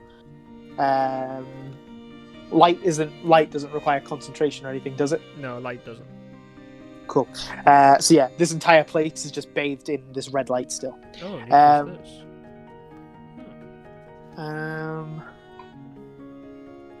Okay. and I can hit him with it as soon as I spawn him. Okay, yeah, go for that. Yeah. 13, and that's plus my spell attack modifier. Oh, Oh no. What? Fey Ancestry. The Drow has advantage on saving throws against being charmed, and magic can't put the Drow to sleep. Shit. So Oh. those two elves do not hit the ground. But I'll say, for the sake of fairness, now that your eyes have adjusted, you are still aware that there are two behind you, Right. and you can see the others. Yeah, Still gonna do the same thing. I'm still gonna spawn the sword behind him. I'm still gonna hit him. go for it. What was it to hit? Sorry, That's an unnatural 20 to hit. that hits. 1d8 plus your spellcasting ability modifier. Remember, you still have never mind. Nah, this is my. Wait, what? Spellcasting ability modifier. Is that my spell attack bonus? Yes. No, your spell attack.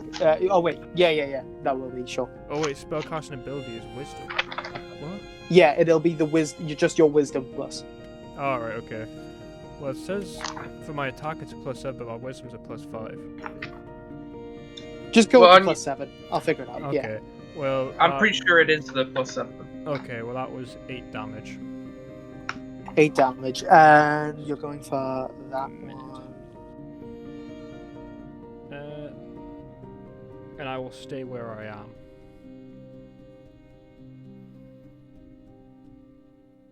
So you summon the sleep spell fails or just doesn't take hold. You felt the magic happen, and you just felt like the drow kind of shrug it off and sneer at it. And so you summon the spectral, the faith sword, this like spectral long sword that just as it's summoned takes a slash at one of the drow, the furthest one away, and he kind of and like rears around at it. Yeah, he's still up and fighting, but it looks like it was a good cut. It hit him. Yeah, that's your turn, yeah? Yes. Okay. Then the two behind you are both going to take crossbow shots. Oh, they're both next in the initiative, so I'll just run these guys at the same time. So the first one, a natural 1. So we'll have fun with that in a minute. That's a 10 to hit. Nah. I mean, I have my shield out as well, so it would be an 18 to hit. Which is quite nice. Okay, so two crossbow bolts are fired from behind you. One goes quite close to you, but it kind of like just sticks in. Anya's tent is directly opposite yours. It kind of sticks in one of the tent poles of Anya's tent. The other one just goes completely wide and actually hits one of the other drow. He can make a Constitution. Oh wow! Okay. Okay, so the drow kind of stage left of Anya's tent is hit by this crossbow, and he's like, and he falls to the ground, just completely knocked out. Yeah, so you kind of get the set. So just for transparency, now that you've seen what it does, drow hand crossbow. Constitution saving throw or be poisoned for 1 hour. If the saving throw fails by 5 or more, the target is also unconscious while poisoned in this way. The target wakes up if it takes damage or if another creature takes an action to shake it awake. So yeah, this guy has just been knocked unconscious because he rolled a 4 and had a +0. So yeah. That moves on to Anya. So Anya, you need to use your turn to get your stuff together and get out. But you still have movement and a bonus action. You see these elves, tall, handsome, and pretty. There are a mix of men and women, but very malicious looking. Dark skin, white hair, kind of standing all around. The entire camp is bathed in this red light from Itha's sword. Would you like to use your bonus action or your movement, or would you like to? What would you like to do?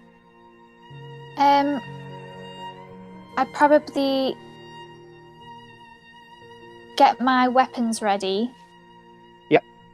And then I think, did you say I could have movement or a bonus action? You can have both if you like. Okay. The only thing you've lost is your action.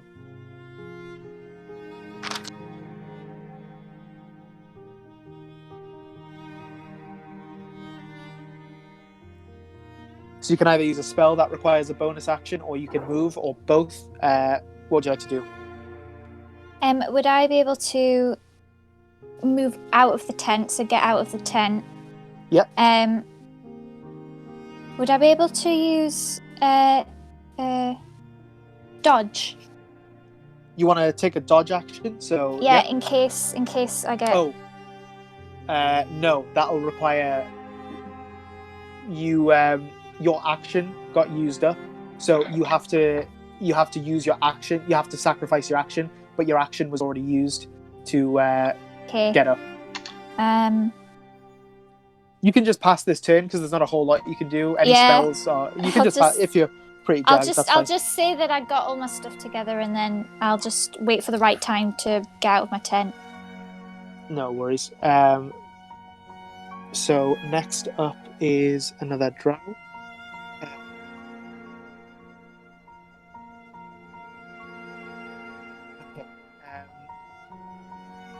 This is the one in melee with the longsword.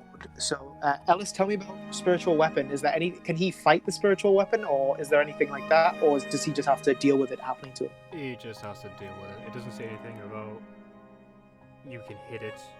It just says it's there, and I can use it as a bonus action to move it up to 20 feet and hit something else with it.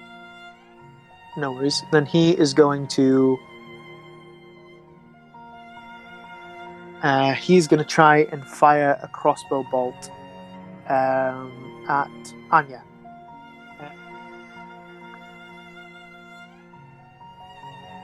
Or Say again, sorry? while I'm in the tent, or You're not in the tent.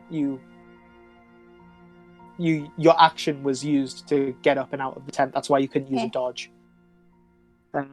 So he's going to shoot you with a natural one again. So which one of the boys behind Eartha is going down? I think it's the one to the stage left of Eartha. Yeah, so he fires a crossbow and it kind of just goes whirring past Anya and hits the other guy. The guy that knocked out the other guy now slams to the ground again. Like they're kind of just picking each other off, kind of like a Laurel and Hardy bit.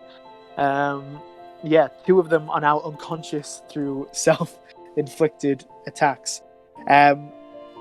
You see this drow woman. She's marked in black on the map. This kind of frighteningly beautiful drow woman, this charcoal grey skin, this long white hair kind of wrapped up into a long braided ponytail. She's kind of like pissed that two of them have knocked each other out, and she shouts something in a language you can't understand. Now that you know they're drow, you would know the language is Undercommon. She shouts something you don't understand, unless either of you, Samura or Anya, speak Undercommon, but I don't think you do.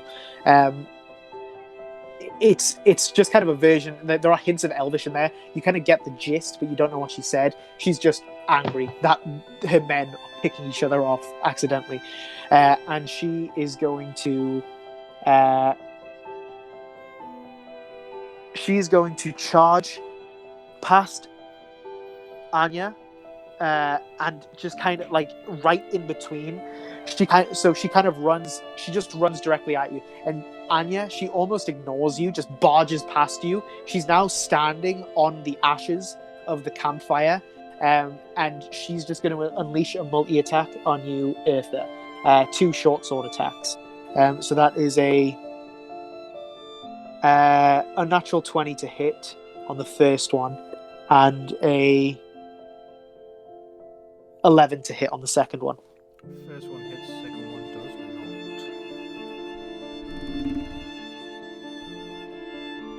Okay, Weird so that noise. Yeah, the um, wire was attached to the floor by mistake. Oopsie. so you take 8 piercing damage and a further I think this might hurt a bit. 11 poison damage. Definitely gonna hurt a bit. Wait, is that Yeah. 8 plus 11? Yeah. So the initial, the first attack cuts across you, kind of catches a nick in your chainmail where you haven't managed to press it down properly because you've hastily chucked it on, and you feel this sting of poison that immediately follows it. And the second attack goes wide as you kind of bounce it off your shield, almost stumbling back into your tent. She.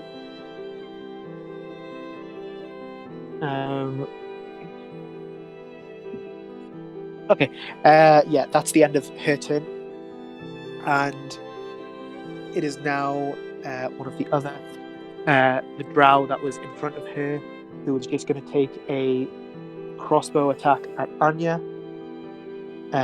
which isn't a great roll. That is Anya. That is Can 10 I to use? hit. That misses. No, don't worry, it Oh, misses. never mind.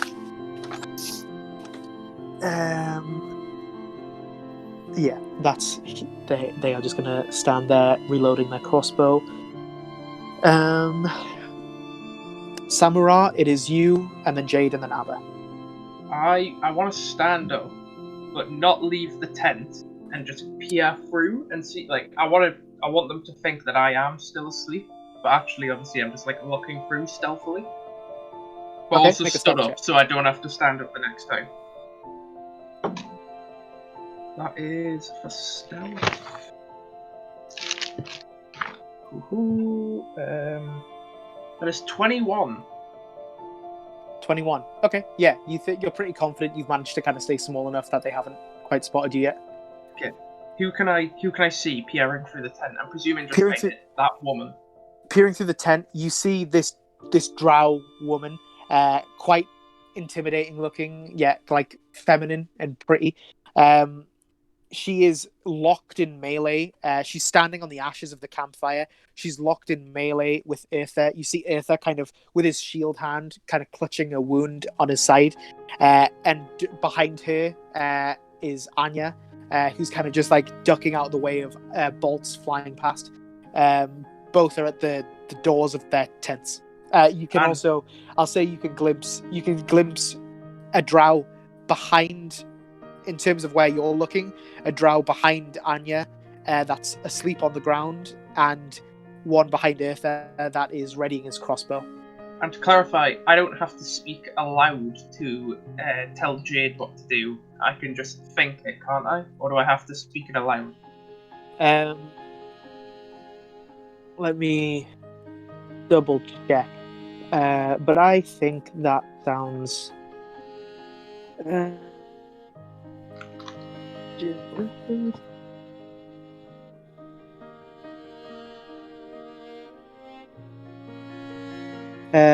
animated objects are crafted with potent magic to follow the commands of their creators.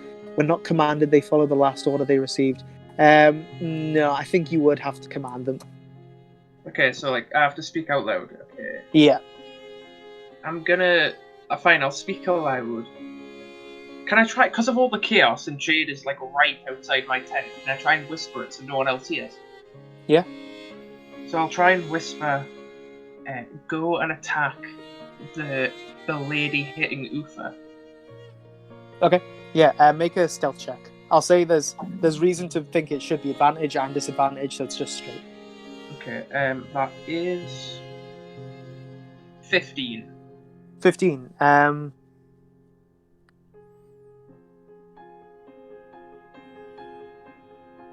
Okay, you can't really tell, but you don't think anyone heard you. Okay. And Jade kind of shakes his helmet in agreement and begins to ready to stomp over to help Eartha and Anya. Right. Anything else? That is the end of my turn. Cool. Okay, yeah, so Jade, would you like Abba to... well, I mean, he has to at the minute. Abba still on Jade's shoulder. Jade marches over to the thing. Now you've got... It was already like this, but just especially now, Jade on one side, Anya behind, Eartha in front. Like, she is flanked by you guys, so you have advantage on attacks. Right, Jade is going to take the multi-attack action and try and slam. Go for it.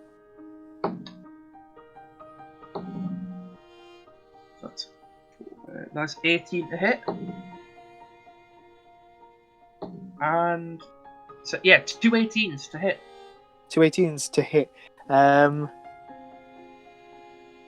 Just hit. That's exactly what you needed. And that is 14 damage. 14 damage.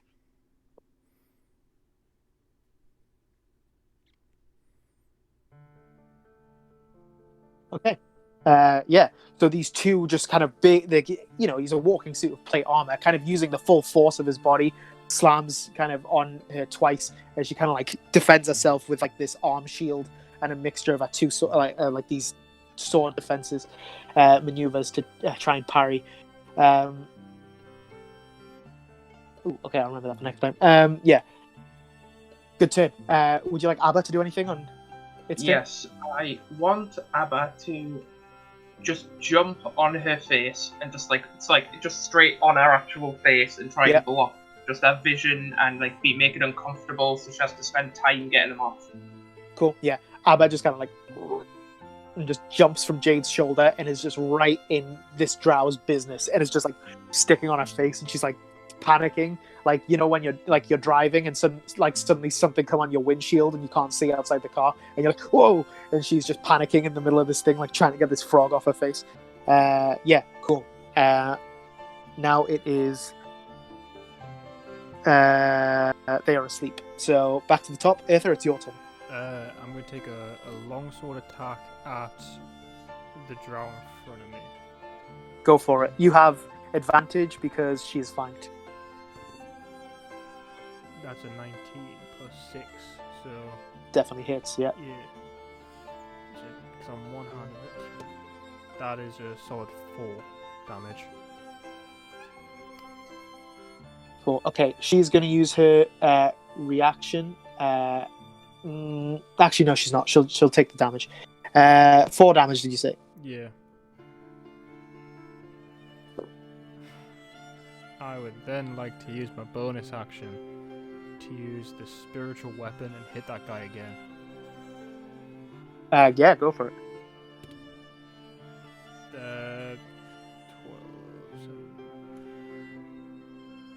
19. 19 hits. Yeah. So that's a 9 to damage. 9 to damage. With this second spectral sword attack, it kind of just, instead of like slashing per se, it does like one rear back movement and just kind of stabs into his torso, and he kind of falls to the ground, not asleep, quite dead. 1 down. Can I then start moving the sword towards the one behind me? To the left or right? If I'm facing like towards the sword, to the right. Very good. Behind him, did you say, or in front? Just as far as I can get with 20 feet. 5, 10, 15, 20, 25. How much movement was it? 20. 5, 10, 15, 20. Okay. It can just get to the one sleeping to the left of Anya's tent. No, that's fine, actually. That's fine. I'll leave it there, yeah. Yep, cool. Yeah, cool. Right. I'll get a picture ready, but otherwise it is those drows turn, one of which is asleep. So only one is going to be able to take their turn. Okay. I don't have that anymore. Oh, God. Okay, that was messed up. They are going to charge up to your side, Eartha, to try and flank you. So now that they're flanking, it has advantage on short sword attack. So that's okay. Ooh, wow, quite bad. Highest was 11 total. So both of these sweeping sword attacks kind of just glance off your armor, and the second one you kind of manage to shove into the tent, not doing any damage to you. Yeah, that's their turn. Anya, it's your turn. So just out of curiosity as to the map, what's the black and green pins? So the green is the animated armor. It's green. If something's green, it's just because it's friendly. If something is black, it's because it's an enemy, but it's meant to stand out and signify that's a special enemy. So it's not just one of the. This is like the drow woman who is commanding the other drow. Right.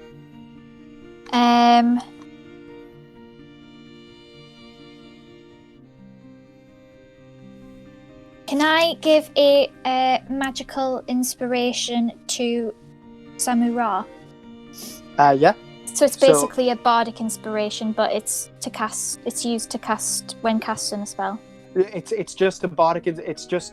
Magic inspiration just improves your inspiration. So you just give him a bardic inspiration, but it can also be used for healing. So it's even better than that. So it's quite good. So Samura.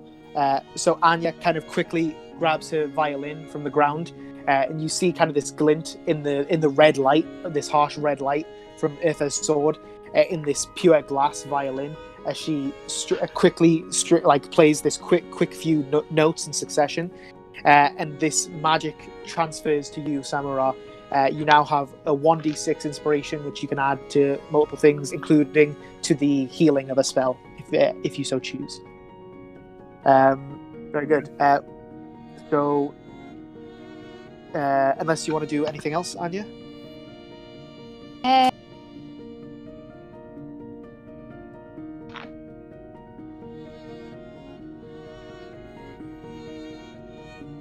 No. Yeah, no worries. So next up is that drow is the Sheast. Okay, the commanding drow lady in the fire pit. It is her turn. She is going to take.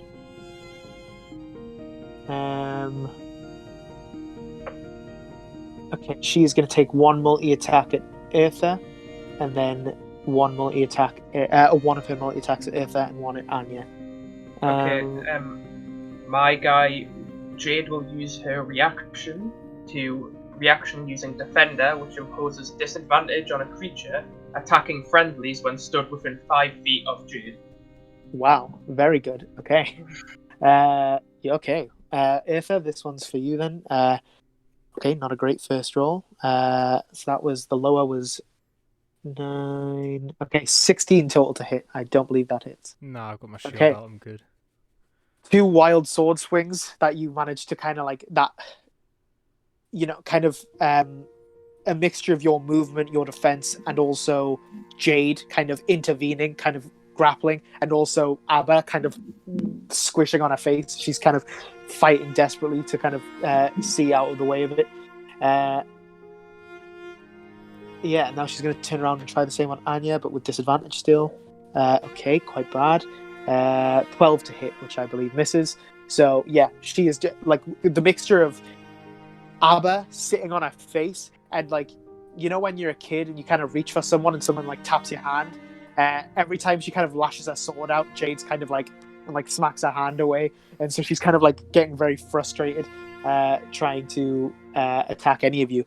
It is now the drow in between, kind of at an angle between Samura and Anya.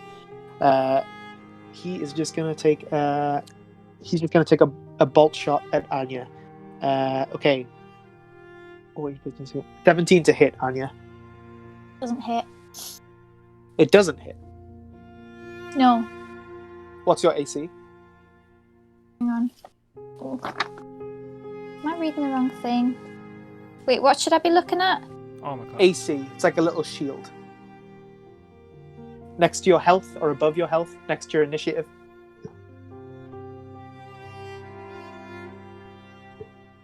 My class. Yeah. It's 15. 15. Okay, so it hits, but you haven't. Can I make a? Yeah. Can I use cutting words Yep. Perfect. to do you want me to read it out just so it's easier go for to so when a creature that you can see within 60 feet of you makes an attack roll, an ability check, or a damage roll, you can use your reaction to expend one of your uses of Bardic Inspiration. Rolling a Bardic Inspiration die and subtracting the number rolled from the creature's roll. You can choose to use this feature after the creature makes its roll, but before the DM determines whether the attack roll or ability check succeeds or fails, or before the creature deals its damage. The creature is immune if it can't hear you, or if it's immune to being charmed. Yep, that's perfect. So take one of your, take a d6 and roll that and see what you get.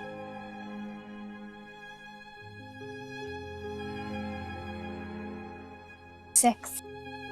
Okay, so subtract that from 17. So he only got 11 to hit. So he misses. So as the drow kind of points its crossbow at you and shoots the bolt, you kind of like you're still finishing that violin tune to inspire Samura. You kind of like spit some spectral, like these ethereal words, insults that kind of pierce this drow as he kind of like stumbles and fires the bolt, and it goes wide. Okay.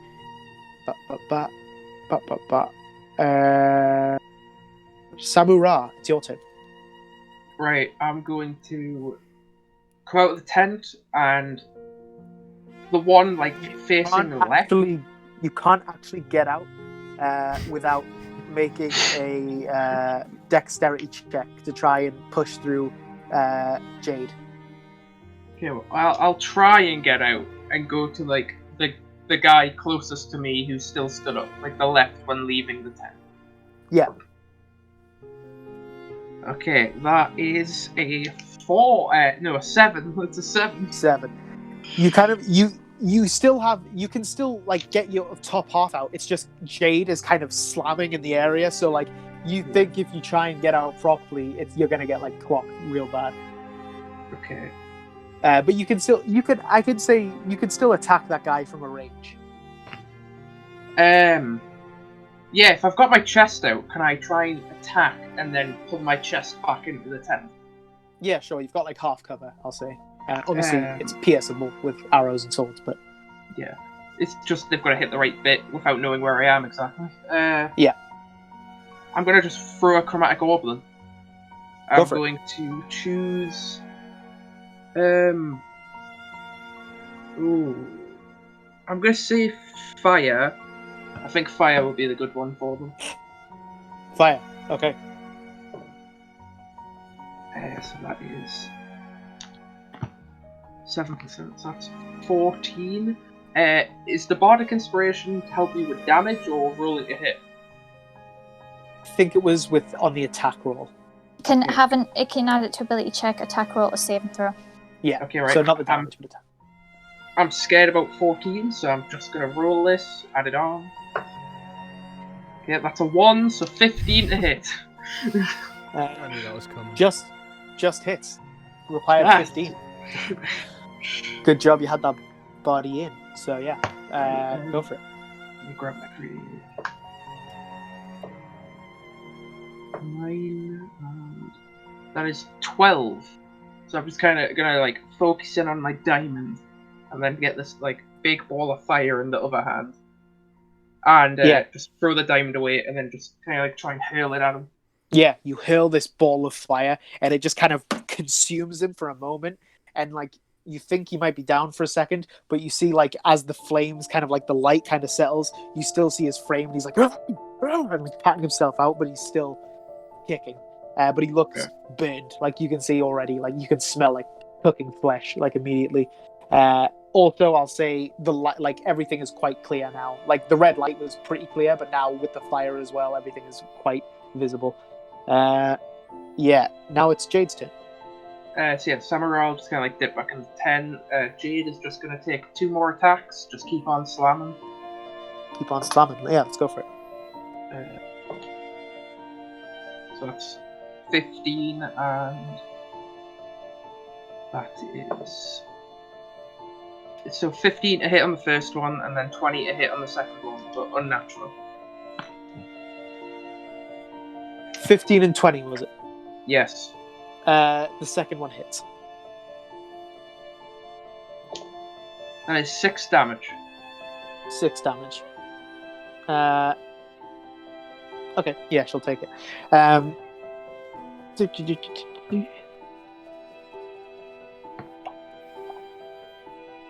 Yeah, another slam, and she's kind of like getting pissed with this frog on her face and this animated armor messing with whatever she's trying to do. Abba's turn. Do you want Abba to just keep doing what he's doing? I'm going to move him off her eyes and actually onto the... I'm going to put him on top of her head, so on top of her hair, but with his 2 hands on the temples. Yeah. And just leave it there. Yeah, he's just kind of holding on, like his tiny little webbed hands, like trying to hold on. Okay, cool.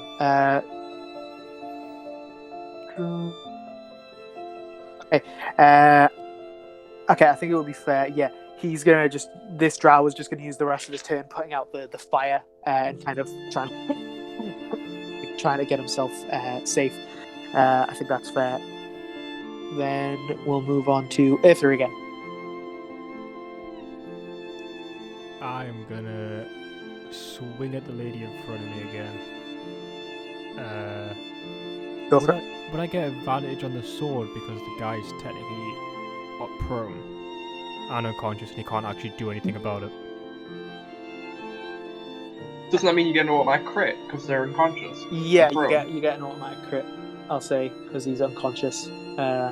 Well, I'm gonna swing at the lady in front of me first. You have advantage because she's flanked. Right.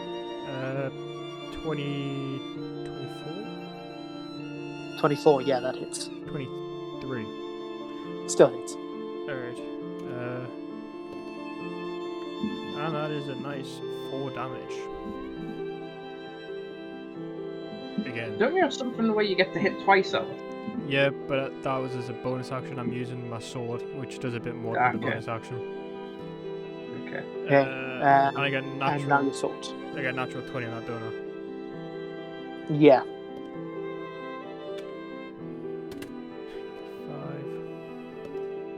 4, and times, no, don't times, that was 14, because it's double 7. 23 damage. 23. Yeah, this guy is just cleaved. Same thing, except instead of a pierce, it just kind of like guts him, like cuts straight along the stomach. And he kind of just grabs and falls to the ground, and he doesn't die immediately. Quite slow and horrible looking. I would like to move the sword Yep. towards the next guy. Cool. I think that's the woman you're fighting. No. There's another red I mean, guy. I'm just going for all the red guys at the moment with the sword, picking them off one by one. I mean, what? I've used it 3 times. I've got another 7 times before it disappears. So, yeah. Is that your turn? Yes, that is my turn. Drow A is still asleep. Drow B is stuck between you and your faith weapon. So he's just going to take he's got advantage to hit you because he's flanking with the commander. So a natural 20 to hit. Yeah. I might be dead. 3 damage. I might not be dead. He rolled a 1 and he only had a +2. So he did quite a bit. So he just kind of takes like a quick jab at you as he's kind of realizing this spectral weapon's creeping up on him as well. That's his turn. Anya, it's your turn. So who's behind me? Who's in front? Because I don't know what's happening with the map at the moment. I'll send an updated map. I mean, the big bad woman is still stood between the three, so... Okay. Yeah, there's the commander is in front of you fighting Aether. There is a guy kind of behind you to the right, shooting arrows at you. There's a guy a little bit in front of you and to the left who's fighting Eartha, and there's a guy asleep behind and to the left of Eartha. Okay. Might get rid of the woman in the middle. So I'm going to cast Vicious Mockery. So I'll just... Go for it. I mean, it's pretty self-explanatory, but she has to succeed on a Wisdom saving throw or take 1d4 psychic damage and have disadvantage on the next attack roll that they make before the end of their next turn. Okay, she got a 13 on the Wisdom saving throw, and I believe I believe she requires 15. So she fails. So what was the punishment again? D4 psychic damage. So do I roll that or do you roll that? Yeah, you can roll that. So that's the pyramid, and she'll take that damage. 4. 4. There we go. And she has disadvantage, did you say? Yeah, on the next attack roll that she makes. No worries. Great. Then, unless there's anything else, it is her turn. Okay. She's got disadvantage coming from everywhere. So she's gonna...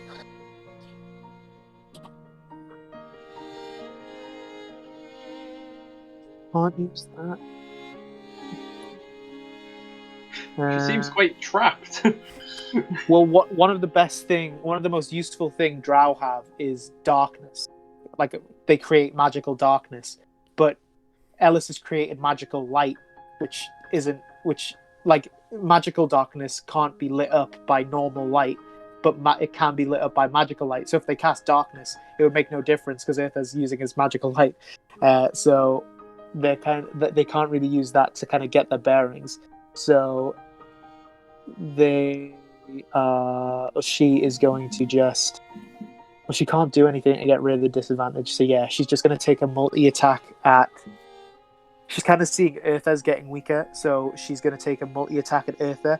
But she has a straight roll, actually, because she's flanking with... Actually, no. She's got 2 sources of disadvantage, so I'm going to say she has disadvantage. Just so you know, if she hits me, chances are I'm dead. So... Oh, yeah. 100%. You have like 5 health max. No. Well, you just heal them, it's fine. I have 9. Okay, disadvantage. The first hit, the highest was 15 total. No. I live so far. Okay, disadvantage. 9 total. Yeah, she doesn't. Well, I mean, the first one, I don't know why I acted as it was advantage. So the 2 attacks that actually hit you are like 8 total and 9 total. So yeah, you're fine. Yeah. Again, she's got 2 sources of disadvantage: the Vicious Mockery from Anya, and also being so close to Jade, and Jade's kind of messing with her movements. So and Abba's like on her head. She's very disorientated. She's just flailing her weapon at this point. Yeah, that's her, because if she moves, you guys are gonna pelt her. So, okay, that drow is dead, so he needs to come off the initiative. Samura, it's your turn. I am going to use Abba's reaction to cast Shocking Grasp through him onto her temples. Okay. Yeah. Cool. So go for it. Is she got any metal? Like wearing any metal armor, anything like that? No, she's not wearing metal armor. Let me quickly double check just in case. She's wearing a studded leather armor. Armor made of any metal? No. Do I have advantage because she's flanked even though I'm not flanking her? Yeah. So yeah. Okay. I'd probably normally say no, but considering you've got her covered on all but one side, and that's including from above, I'll say so. That is 23 to hit. 23 definitely hits, yeah. It is just a normal cantrip, so the damage is not that high. But she cannot take reactions now. Okay. Oh, okay. That was one of the last things she had up her sleeve. Yeah. Okay. So she takes 2 damage just from being shocked into the temples, but can't take reactions until the start of her next turn. Wow. We really got like crowd control and lockdown at this party, don't we? No one can go anywhere.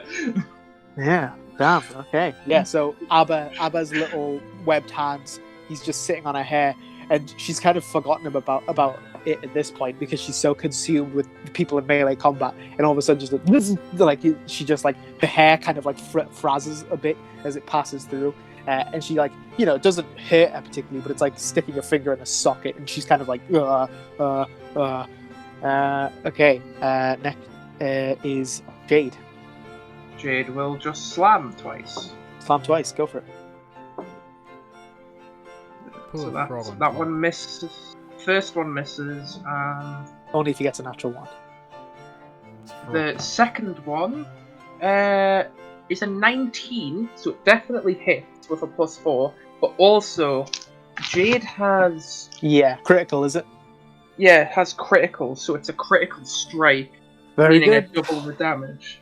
Yeah. So I get 2 attacks worth of damage anyways. Don't forget, I didn't catch if you got this. He is flanking, so he has advantage on everything. Yeah, I did use it. Oh, no worries. I just still missed the first one. 4. That's 9 damage. 9 damage, very nice.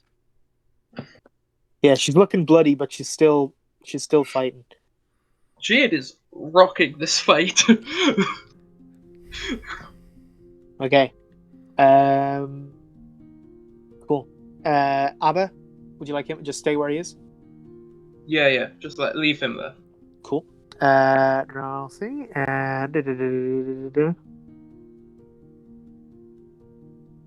Yeah. Samura, a sword just comes cutting through the side of your tent. Make a... Let's just keep it the same as last time, actually. Roll a d4. 1 or 2 when it hits you. Yeah. So I'll go evens, and it doesn't hit me if it's even. Oh, okay. Yeah, fair enough. So it's a 50-50. It's not that big of a tent. Do you not want to flip a coin? Or do you not have a coin? Okay. Well, it's odd, so I get hit. Okay, yeah, let's stick with this. Yeah, this like the short sword just comes cutting through the side of the tent, and in the process, it just nicks you. So that is 6 damage. Okay. Let me. Yeah. Cool. Right. That'll be his turn as he's just cutting open. And he grabs the cloth and he's peeling it back. Eartha, it's your turn. I have a question. Yes. Can I cast a spell as my action and still use my spiritual weapon as a bonus action? Because technically the spiritual weapon's already been cast. Is it concentration? No. Weirdly enough, it's not. You can, because it's not 2 spells. Then, yeah.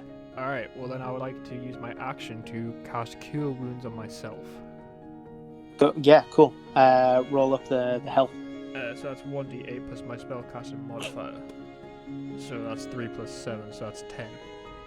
10 health, yeah. So you kind of put like where that kind of poisoning wound was, and you kind of blast some of that magic into it, and you kind of straighten up a bit, feeling recovered. Anything else? Yeah, I would then like to use my bonus action to attack the guy who's trying to flank me with my spiritual weapon. Go for it. And it's advantage because he's flanked by my sword, right? Spiritual weapon, yeah. A lot of flanking. A lot of flanking happening. That is 24 to hit. 24 hits real bad. That is 14 damage as well. 14. Same story. This one just kind of like bludgeons it with the pommel, and then when he's on the ground, just stabs in. Another guy biting the dust. So there's one guy asleep behind you to the left, Eartha. One guy shooting one guy cutting into Samura's tent, and the lady in the middle. I would like to move my sword towards the sleeping guy again. Cool. Was it 20 feet, did you say? Yeah. 5, 10, 15, 20. Okay, the tent, moving through the tent required, like moving over and through, required double, but he gets there. He gets there with his movement. Well, he's going to die next turn. Yeah. So, Drow. Okay, it's sleeping guy's turn, but he is asleep and no one has tried to wake him, so he's fine. that other guy's turn. He is now dead, so he comes off the initiative. Anya, it's your turn. I'm gonna take a dagger attack at the woman. Is the woman still on the campfire, like the ash? Yeah, she hasn't moved. She's right in front of you. A dagger attack at her. Go for it. Check that's the right one. Yeah. Got 3. 3 to hit. Yeah. Total? Nah, doesn't hit. You kind of plunge the dagger and it doesn't. You just can't connect. Would you like to do anything with your bonus action, or have you? No. No worries. Next in the initiative is her. She is going to. Okay, so she's no longer flanking. She can't take a reaction. No, she's going to stick to you. Disadvantage multi-attack. Unleashed all on you, Eartha.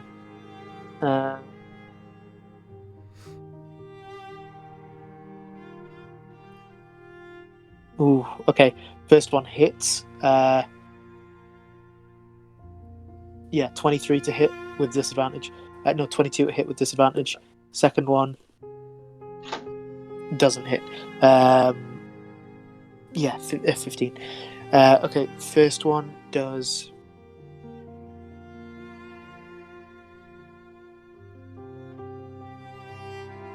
Okay, 4 piercing damage, followed by 8 poison damage. That's so stupid. Same story. She just nicks you on the leg this time. Now that you've flattened your chainmail down, and you feel that same poison sting, like rack through your leg. So glad I Yeah, that's all. Samura, it's your turn. Where the cut is off the sword, is it like easy fabric so I could break out?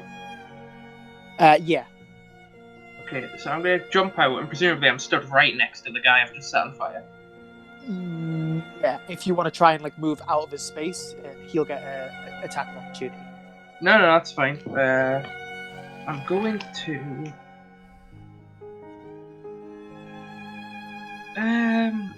You know what? Screw it. I'm just gonna hurl another, what's it called? Chromatic orb at the guy.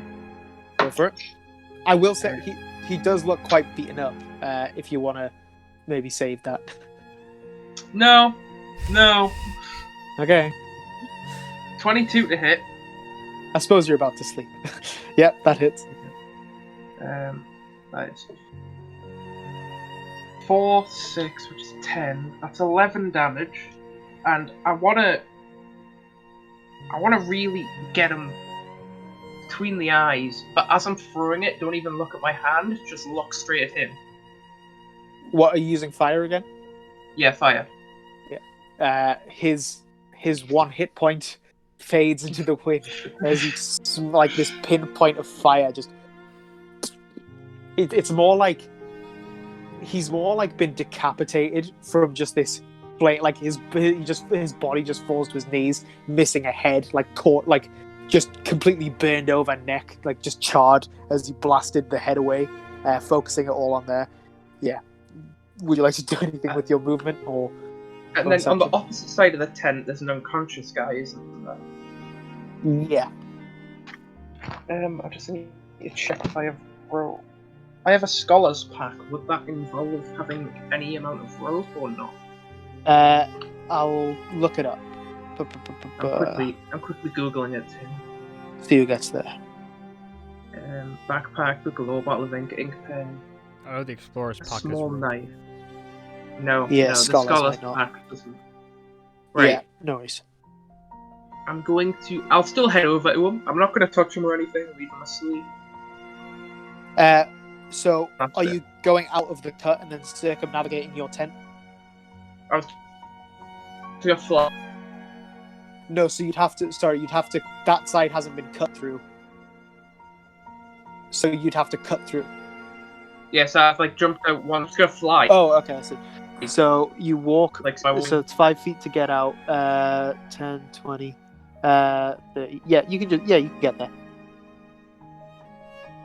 Do you want me to kill him or not? No metagaming. Armor. That's your turn. Okay. That guy was. You'll just try and. Oh, Jackson's breaking up for me. Yeah, me too. Yeah, am I back? Kind of. Okay. Yeah, I can hear like a few words every now and then. Well, You there, bud?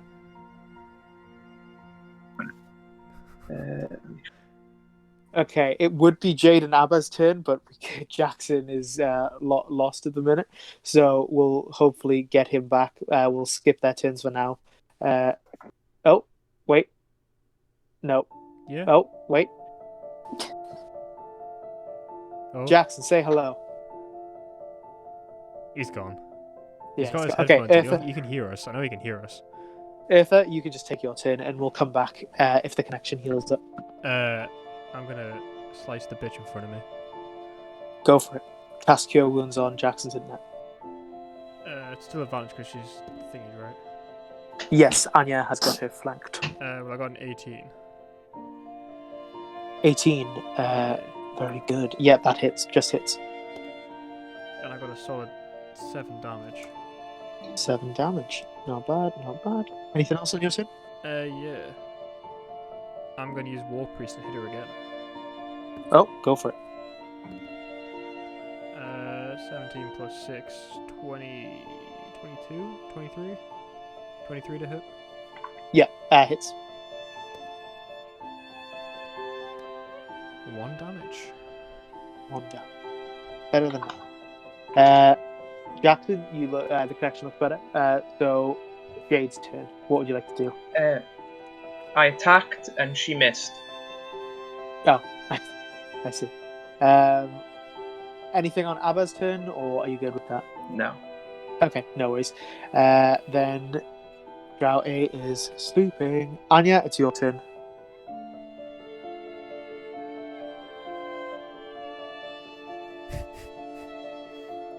So I kind of realised that I did when I did the dagger attack, yeah, I kind of did it wrong. So Did you go straight for damage? Yep. It's a tricky thing to remember. That's why it was so low. That's why it was so low. And then I was like, oh, I've done it wrong. You're starting out, so I'm not going to punish you. So if you want, you can just take that again now. So roll the 20 and add the plus next to the weapon name. To attack the woman in front? Yeah, so we'll say this is from last turn, so this won't use your turn now. Okay. 18. Oh, that just hits. So roll the little, whatever, I think it's a d4. Yeah. It's a Finith.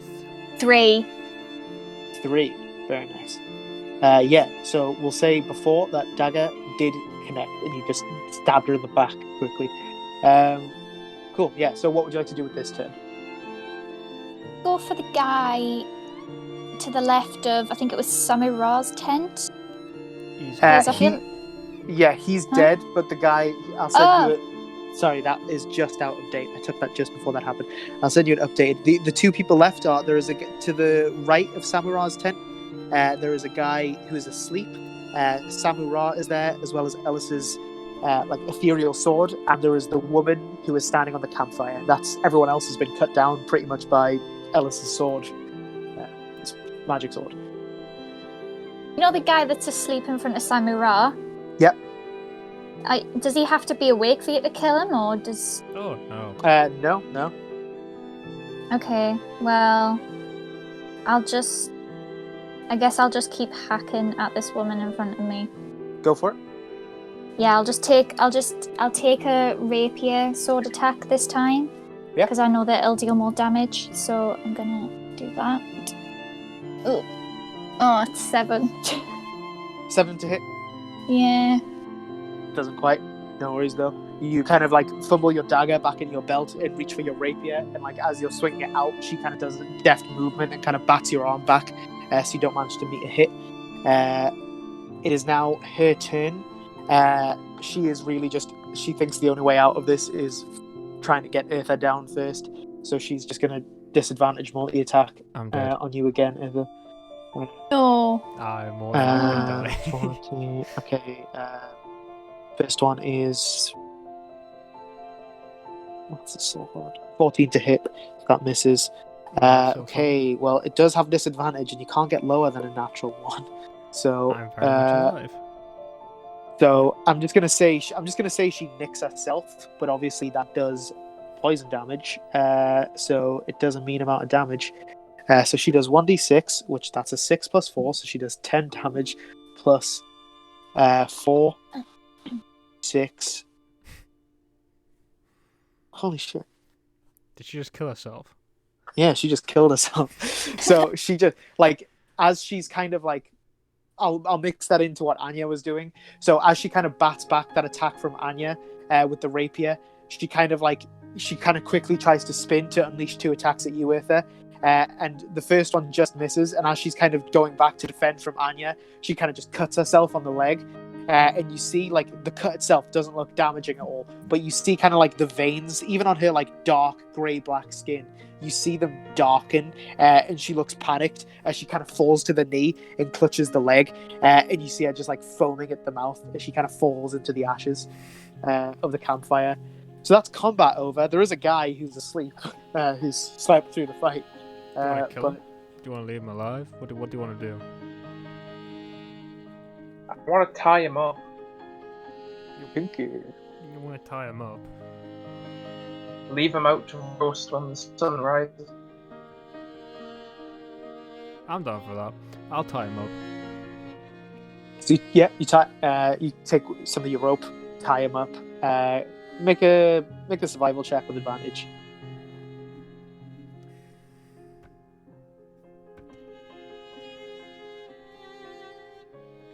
$22. 22. Yes.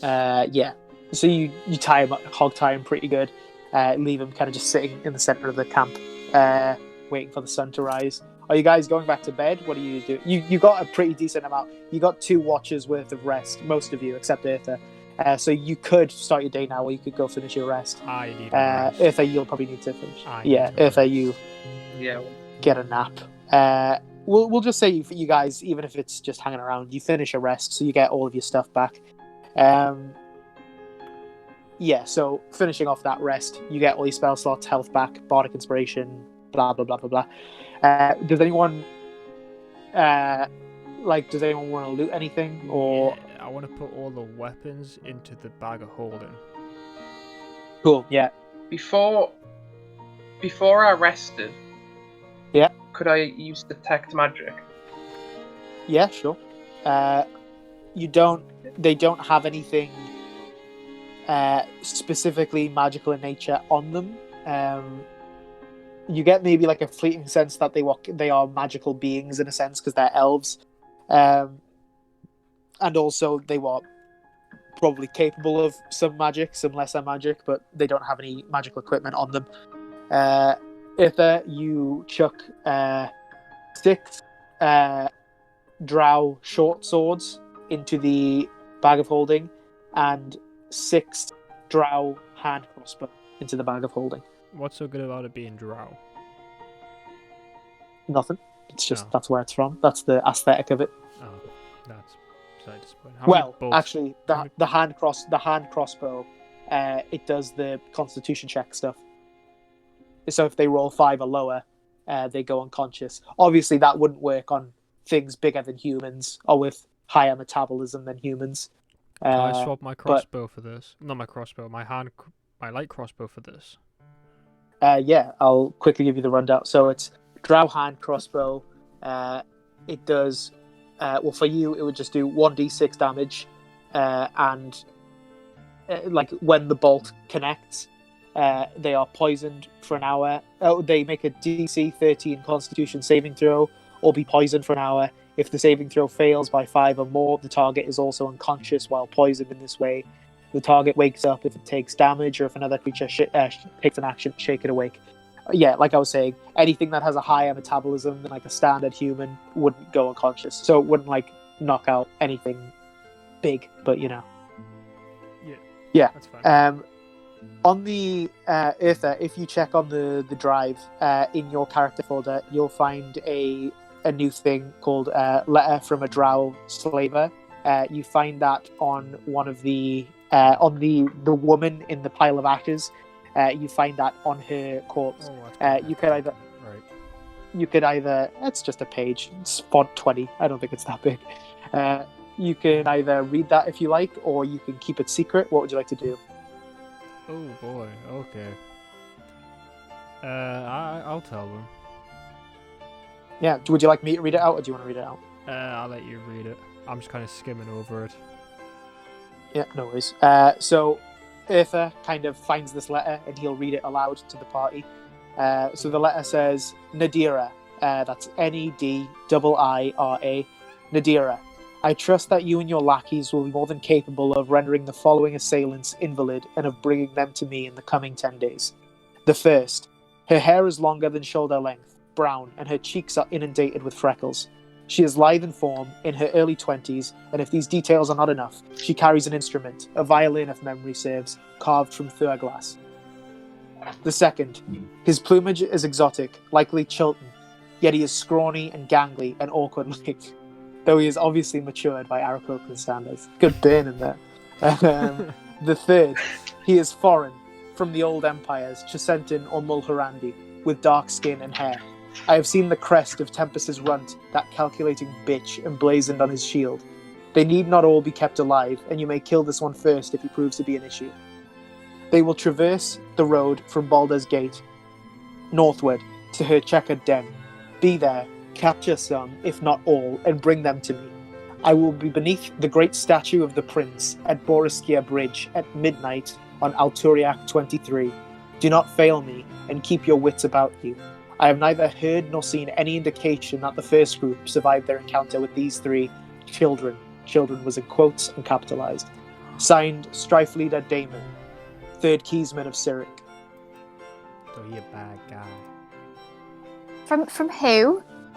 Strife Leader Damon, Daimon, comma, third keysman of Cyric.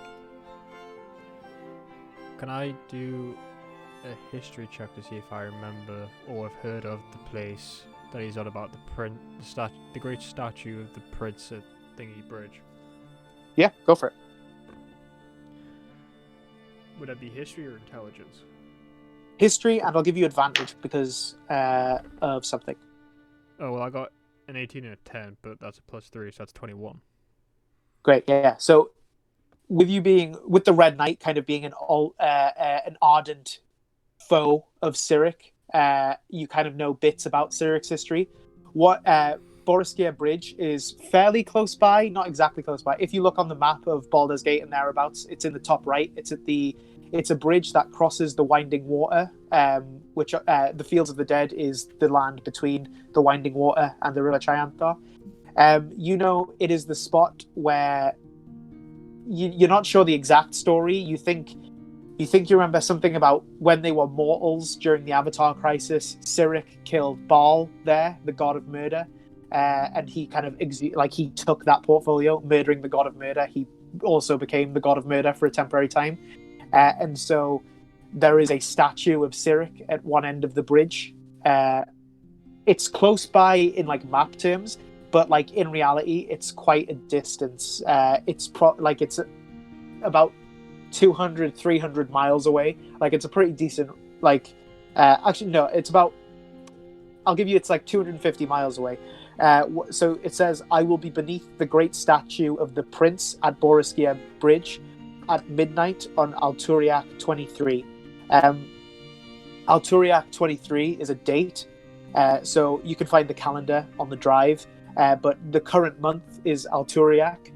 So the way the calendar works is there are no weeks. Weeks are replaced with 10 days, and every month is made up of 3 10 days. So there is 30 days in a month. So currently it is the second month of the year, Alturiak, the Claw of Winter. The year, just for reference, is 1490 DR. And the current date,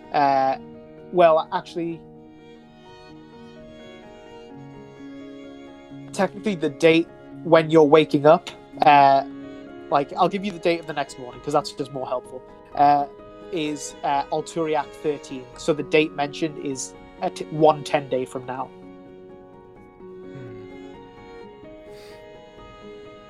What do you want to do? Leave it? Move on? Forget about it? How do you want to approach I this? think we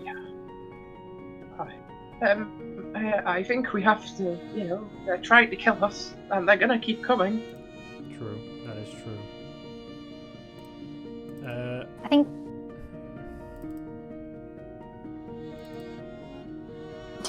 I think the best. I was about to say, I just said I wasn't going to say anything else. I think the best thing we can do is just to leave it and continue on our journey, because we might find ourselves caught in a trap.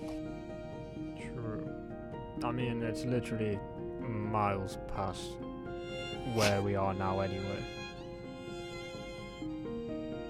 Well, for a frame of reference, so the rough kind of estimate is if you were to move at a fast pace, so you can either move at slow, normal, or fast speed. If you move at slow, you gain advantage on perception checks. If you move at a fast speed, you have disadvantage on stealth checks. You would have to move at if you were to go now, you would have to move at a normal pace every day, which would be covering 24 miles a day to get there for the current time. Or you could do a mix of some days fast, some days slow. That's just if you were interested in going there. Obviously, you still need to go to the Citadel, which is in between there and there, but obviously quite close, with less than, it's a few hours travel from where you've made camp, just along the road. So balls in your court. We could go see what the Citadel say, and then decide from what they say, because they're pretty good at strategy and shit like that, so see what they say. Also, if you don't know a lot about it, this I'll just give you this. You would know to actually you won't just become a knight, you'll have to do something to become a knight. So for all you know, there's like a 25% chance that you might end up going in that direction anyway. But yeah, I mean, whether you actually want to go through and go all the way is up to you. But I'll see what they decide for my trial. Unless there's anything else, we'll call that this week's session.